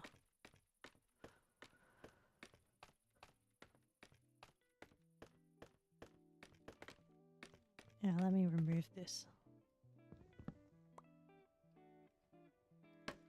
Yeah, like that. And then we'll, oh, go up here. Oh, loosen those giant muscles.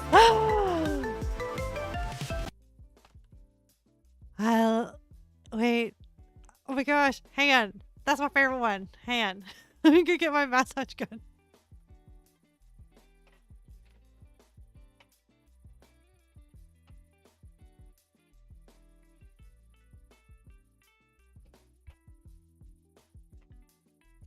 Thank you. That was a bit loud.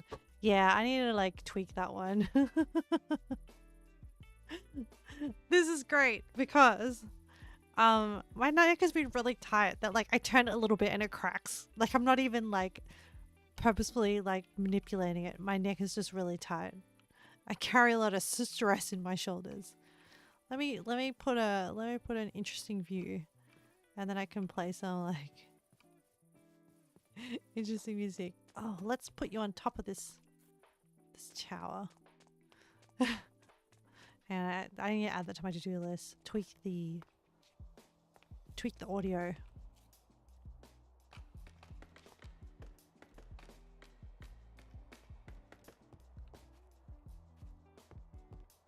Ooh, maybe you can like stare at... Oh, this is a nice angle. Alright. What's the... Let's do like a cute little... While I apply this massage gun to my neck. Well, not neck, shoulder. The shoulder's tight. Oh my goodness.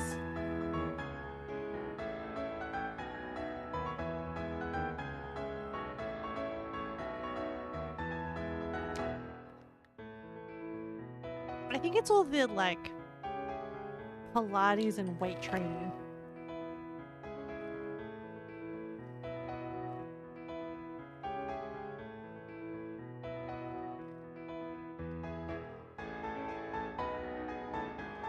I'm just like trying to get stronger, and it's embarrassing because like it's like my body is like very weak. I'm not even doing the like very big weights or like a lot of exercise, and it's already like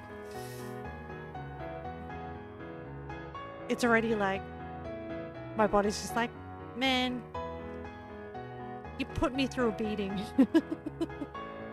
Why can't we just like just stay in one spot and not move? Why are you gonna put like stress on the muscles? And I was like, shut up, buddy. This is good for us.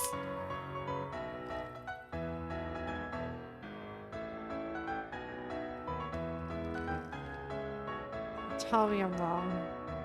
I'm just so amazed when people are like, when you see like really fit, motivated people, like the ones that are like, yeah, I do like triathlons. And you're like, what? Like, you do triathlons? Firstly, like, or actually, you know what is also impressive? When people like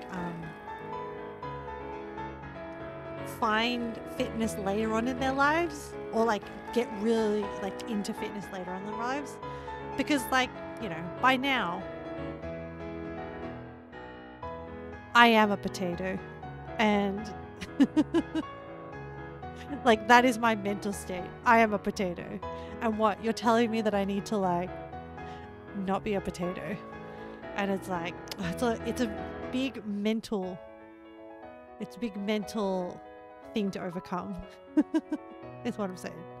All right, thank you for that, Leo.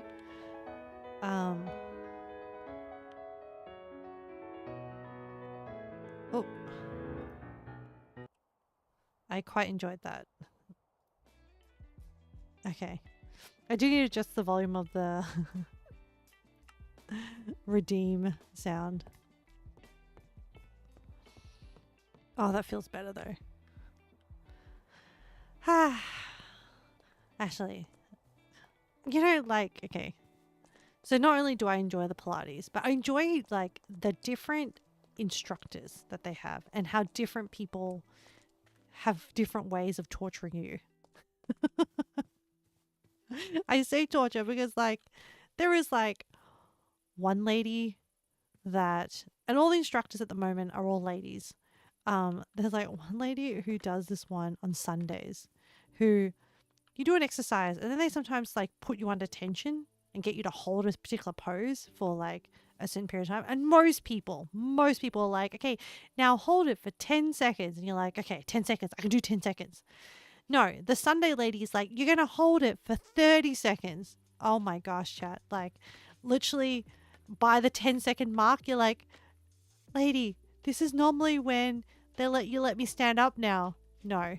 Yeah, she's like, you can do it. Like, they're always very lovely, very encouraging, very positive, but it's so at contrast to how I'm feeling internally. Internally, I'm like, I'm dying. Please, just please, like, I'll do anything. Yeah. But you know, that other part of the brain is like, it's good. It's like you have like an angel and a devil on your shoulder, and you're just like, this is good for you, and you're like, I know, but why do good things have to be so painful? Anyway, but yes, a lot of it is just finding the thing that you enjoy.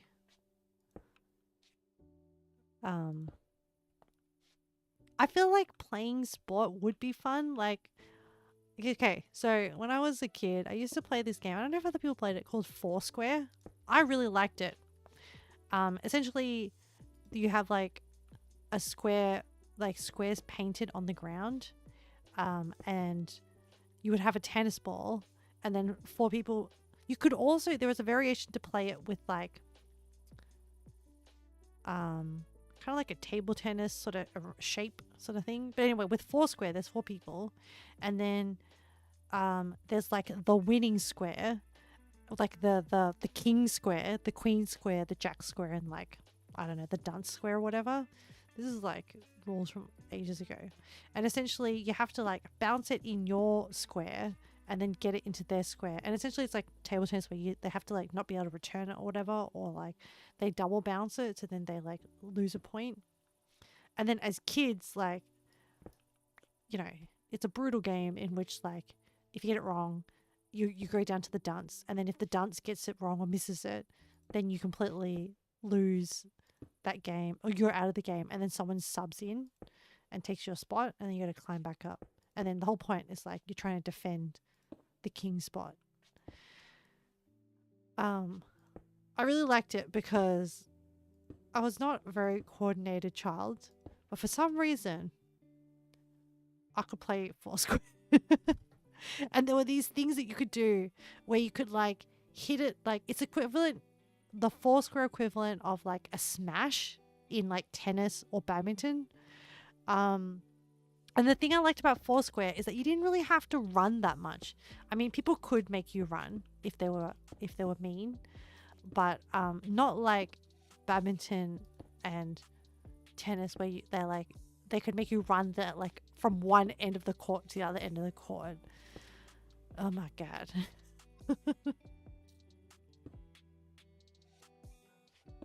Man, I tried like so many sports. I wish I could get into volleyball because like I wish I could like get into like haiku and stuff.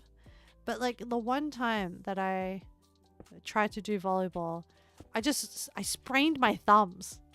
Like apparently quite a common injury. It just depends on like how you hit the ball with your hands, and I'm just like, this sucks. This sport sucks. Tennis was like a lot of running.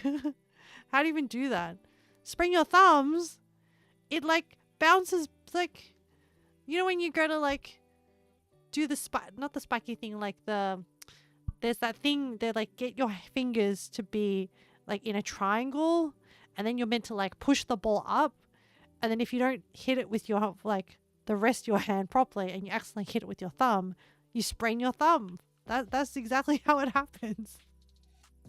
I'm trying to demonstrate it, but I know you can't see me. But like, it's like, so sometimes you have to do drills where you like, they just give you a ball and they're like, here is a wall. Now just like hit it up against the wall and it'll bounce back at you. And then it would like hit me in the forehead. Like, gosh darn it. Yeah. Yeah. So I was like, all right. Volleyball is not the sport for me. And like I'm sure this is in other countries as well, where like when you go to school, they're like they make you like try all these different sports to see if you have aptitude. I think from what I understand, I think basketball is a big sport in the Philippines. In Australia, we have like AFL, which like I injured myself a lot during that too. There's cricket, and cricket was, I think as an adult I would be better, but as a kid it is by you know nothing about basketball. Similar introvert indoor gamer. I understand. I can understand the sentiment. Basketball's exhausting. Once again, anything that requires a lot of running, very tiring. Oh, I'm out of cracked bricks. No. Alright, well, I think we're getting there. I think we've essentially, well, actually, it's almost 3 p.m. So we've hit our time for the stream. So I need to find my way out of here. Yeah, I think this way. Go back to base. Go back to base and then do a little retro. Yeah, where's my shovel? I gotta dig my way out of here. There we go.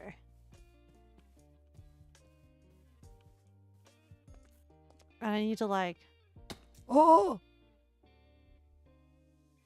There's a hole here? What the heck? That surprised me. Yeah. I was gonna say. Oh yes. I'm gonna have to like catch up on the next bunch of BlueNerd tutorials and figure out how it all pieces together. Oh, actually no, the next Minecraft stream will be our 6-month stream. Wow. Okay, we're gonna do our rough retro now, chat. Let's go to, yay. My standards for myself are so low that I'm like, yeah, I cleaned it. It's ready to go.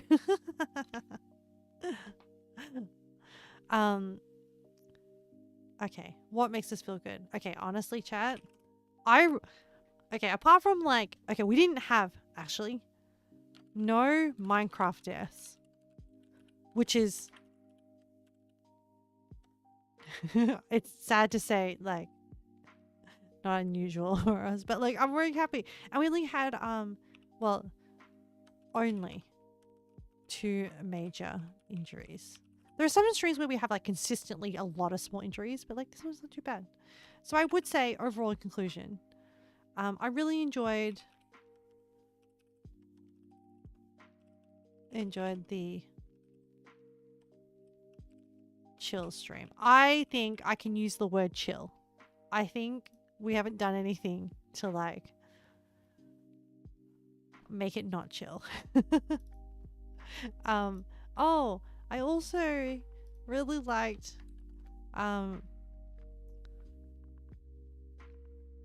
knowing like finding out what projects everyone's working on.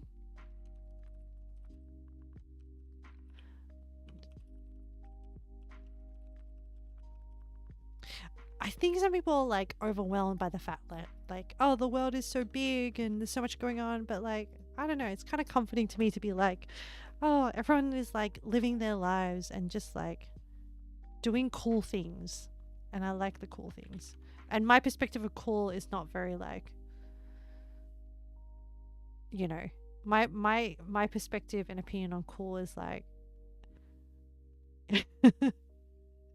you made it home. It's like, that's pretty cool. Or like, oh, you're also doing a thing. That's pretty cool. So yeah. It's just my perspective. I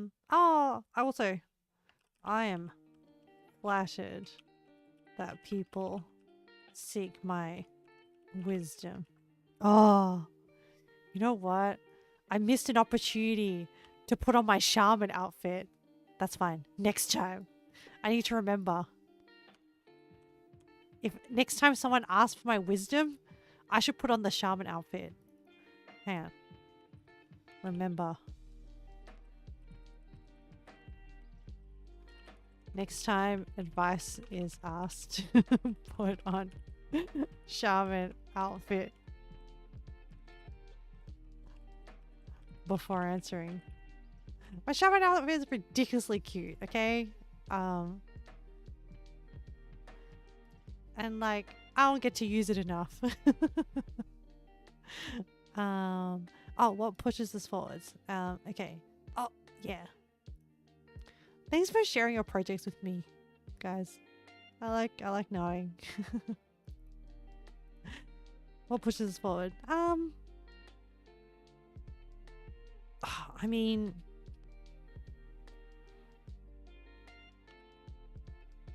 the interesting fluctuations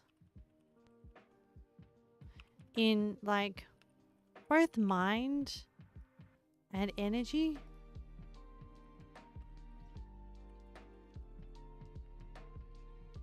Of both myself and the people who come into chat often. I definitely get, and I try not to like, I try not to because I try not to attach any meaning to it, but I do get like a massive kick out of like seeing people. Because I'm trying not to attach anything to it, because when you have like expectations, then sometimes those expectations are not met, and that's where like you can feel, you know, not upset, but like you can feel disappointed and stuff. So like I'm trying to just like, you know, be chill about it all, but I can't help but get really, really excited when people are around. So thank you. But yeah. Oh, what island? What else are we looking forward to? Okay. Well, actually, so Wednesday, Wilds. Fishing side quests. I don't know. I feel like it's going to be really hard. But yes, you want to join that.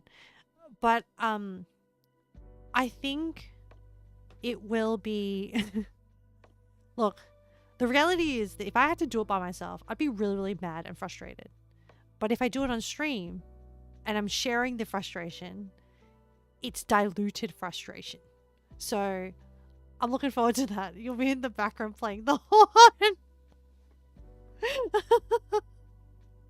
You need to put the mod on. You should get the mod. Oh wait, but it would only be like instance only, and I wouldn't be able to see it. But it'd be so funny if you had that like the modded horn where it's like do do do do. We'll see. I look forward to. Okay, I'm glad that there are people in my chat who have already done it because like. I feel like I'm going to hit the point where I'm like, chat, just tell me what to do. It's so hard. But even then, like, the spawn of fish is so random. And I don't think the patches will affect because it's like, I have to use the fishing rod to catch the fish anyway. So, like, not being able to use the OP net thing and having fish run away is not, I don't think it's going to be a big problem. You stopped after the quest line. You're not getting the achievement. But you could, Penguin. I mean, if we're gonna do it anyway, maybe this is your chance. The fish run away after netting now. Yeah, I know. My like platinum fish farm in the underground lake. No. It's fine. We all knew at some point that it was gonna go. So, and then it doesn't work on the big fish either. No. Oh, so you can't just like hack that you can't just find a hack around for the for the big fish achievement. How okay, no, I should experience it first, hit the point of frustration and be like, chat, please just backseat me. Like the spear tuna or whatever it's called. I did see an achievement for like a giant squid or something. Has anyone caught one? Okay, I shouldn't get too ahead of myself. I think it's like maybe you have to have the right. You can get a spear tuna great sword. You unintentionally caught it. You have the squid. Okay.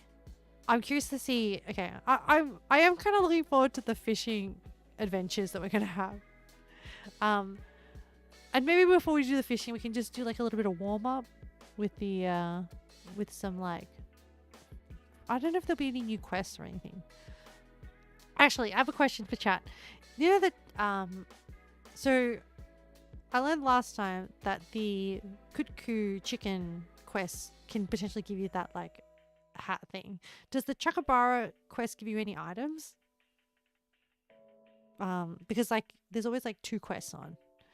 And I don't know, I haven't really checked. Also, I need to like, it gives armor spheres. Okay, alright. Okay, alright. Which I do need.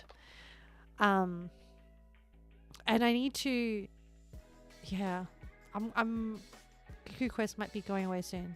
I have the hat thing now. I'm not gonna wear it. It's kind of ugly. So I have the hat. So I'm like, I'm okay with it. But I don't mind like doing the Cuckoo because like, I need wings. Oh, and now that I've hit level 50, guys, I've hit level 50. Yay. I need to figure out how to do melding stuff now because that was like I've saved up my tickets till that level for like melding and now I don't even I'm like, okay, I know I had to wait till level 50, but now I don't know what I'm meant to be doing. I still have not. I have like 40 something of the flower things and I'm waiting to convert into tickets and I still don't. Anyway, I need to do some research on melding. Because I want some like OP gear. Oh, and there's also like, now that I'm level 50, it unlocks like another row of like weapons. I'm like, and the weird, like the annoying thing is like, okay, I have some items for the new rarity levels of weapons, but I don't have the materials for like the prerequisite weapon. But I'm excited because like finally the Vespoid one looks kind of nice. Like it's got the flower bits, the butterfly bits on it instead of just the ugly brown design. So yeah, there's just so many weapons. I don't even know if I can like, so much farming involved. Anyway, it's fine. It's fine. We'll see. So at some point, I will convert. Oh yeah. So hang on. What am I doing? I'm still filling out my Raft Retro.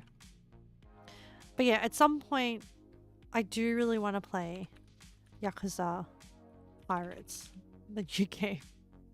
At some point, I went through a whole internal like discussion with myself internally about like, oh, is this such a good idea? And I was like, and then the other part of me was like, you know, at this point, I've just done things because I enjoyed it consistently for stream. And so if I want to do it, I should just do it. And I do want to play the story. And so we'll see how it goes. I don't know how well it is for how good it is for streaming. I think also the starting bits is quite story heavy. And then after you finish the story, it's all very random. But yeah, but like, has anyone else experienced the Yakuza franchise? Because it might come as a shock to everyone if you haven't. I think some people, I think, you know, you have not. Okay. You might miss my Zoom. I'll be getting your hair redyed. Oh, cool. Wait, what color is your hair now? And what color are you changing to? Or are you just getting the same color? Same color, sorry. We will miss you, Penguin. We will miss the horn accompaniment. But I understand. IRL life calls. Man, I also have questions of like, do you have to get it bleached? My hair is like a faded purple and I'm to be getting the same color properly. Ooh, okay. It sounds like you're enjoying the purple. I at one point did want colors, but as an Asian, to have lighter colors in my hair is like, I was blonde for a period of time, but it just took way too much time at the hairdresser for me. Because like, Asian hair is like way too much pigments in it. So you have to like strip it back. I think I spent like sometimes like 6 or 7 hours at the hairdressers just to try and like strip away most of the color pigment. Because it goes from like brown to like lighter brown, like black to brown to lighter brown to orange. You go through purple, sometimes you go blue. Ooh, you've been red twice. Do you have to use much, like, is your natural hair color a lighter color anyway? Red fades badly. Yes, red fades badly into like the weird copper. Actually, I think if you're gonna go red, if you do red next time, I've heard a lot of good things about henna, like henna, which is like a natural dye, and the color that comes out from that. So like that's something to consider if you ever go red again. But yeah, if your hair is already naturally light, I'm very jealous, because brownie blonde, that means it's easier for them to lift the color, like to get rid of the brown. You do have to get bleach, yeah, but it doesn't take as long as mine. It's okay. It was just like the regrowth was too, and like the time spent was just too much, and then also the cost, because obviously it takes more effort for the hairdressers to do like bleaching for me, and I was just like, all right, it's time to, I think I had it for about a year, and I was like, okay, it's time to let it go. I think it's okay. Now I just enjoy a very brown. I just enjoy brown, but my hairdresser likes the color brown, as in she blended the brown to be like, this suits your hair skin tone. I was like, cool, whatever you think. But yeah, I do enjoy it. Oh well, we will miss you, but totally understand, and I hope you have a good time. You could put in a bud and listen to stream. Nah, you don't have to do that. I'm kidding. You probably have like, depending on what your hairdresser is like, you might have like a bunch of catch up to do. But then if you watch it in public, people will ask you what you're doing. And then you'll have to explain to them. Sometimes, like, trying to explain streaming to people, like, my mum doesn't fully get it. So I just explain the YouTube bit. And then I just leave it there. Because every time I try to explain the streaming bit, she's just like, she understands YouTube. She doesn't quite understand streaming. It's okay. I love her. She's very supportive. As much as a migrant mother can be. But yes, Yakuza Pirates. And then Friday, I'm going to make Vietnamese savory pancake. I actually really love this dish. I grew up with it. Like, we would only have this, like, bun cock. It's a funny name. And it's like, it is relative. It is a cousin or a sibling to bun sao, which is like another, it's the same batter, but like bun sao is the bigger one. And like, it's so funny. The word bun sao, the meaning of it is an onomatopoeia. Because when you add the batter to hot oil, because it's a savory pancake, it makes a noise like sao. That's how someone would explain it to me. And I was like, are you trolling me? And they're like, no, it's real. And I was like, okay, hang on. I need to, rather than me let me just double check. Why is bun sao called sao? Yeah, because it's sao. It's like a sizzling, crispy noise. It's like sizzling noise. Okay, it's true. I fact checked it.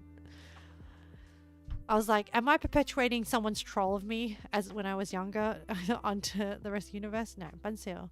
Actually, why is it called bun cock? I don't know why that is called bun cock. And you're probably thinking, oh, it sounds like you're saying a naughty word, Amir. It's not. You're thinking, you're just... Oh, the cock comes from small round molds of pans in which the mini pancakes are fried, rather than a specific ingredient or cooking method. Yeah. Also, just to confuse you, if you ever want to learn Vietnamese, one of the most like ridiculous words is the word bun, because depending on the context, it can mean cake, like sweet cake, or like savory cake, or pancake, or a particular type of noodle, but made from like flour. It's just like, and also it can mean like bread. It's just like, good thing I had been surrounded by it, because if I had to like puzzle it out, I don't know how like people do it. I'm trying to learn it from scratch. Anyway, enough rambling. Thanks, chat. Once again, thank you so much, chat. I really, really appreciate your support and coming to hang out today and listen to me ramble on about random topics that range from just random things like poetry and DNA and Buddhism and my attempt to like rein in my anxiety. And thank you so much for sharing stuff that's going on for you with me, because I really appreciate this, like this environment that we have here. Thank you, chat. And I value every time, any moment that we get to spend together. And if like stuff happens and you're busy, I understand. It's totally fine. But you know, I do have to say, like, my enjoyment is ramped up when like people are around. We're like multipliers, okay? Together we're a combo. Everyone loves combos, okay? But yeah, thanks, chat. Please take care of yourselves. If you're working, I hope servers don't crash and things compile properly. And I hope everything works okay. Oh, shout outs. The top of my mind, it's very important for me to shout out Griffin. Thank you so much for coming back. Thank you so much for subscribing again. And Thank you, Penguin and Leo, for being very, very active in chat and keeping company. Thank you for choosing to have me in the background, regardless whatever you're doing. Also, Griffin and the love hearts.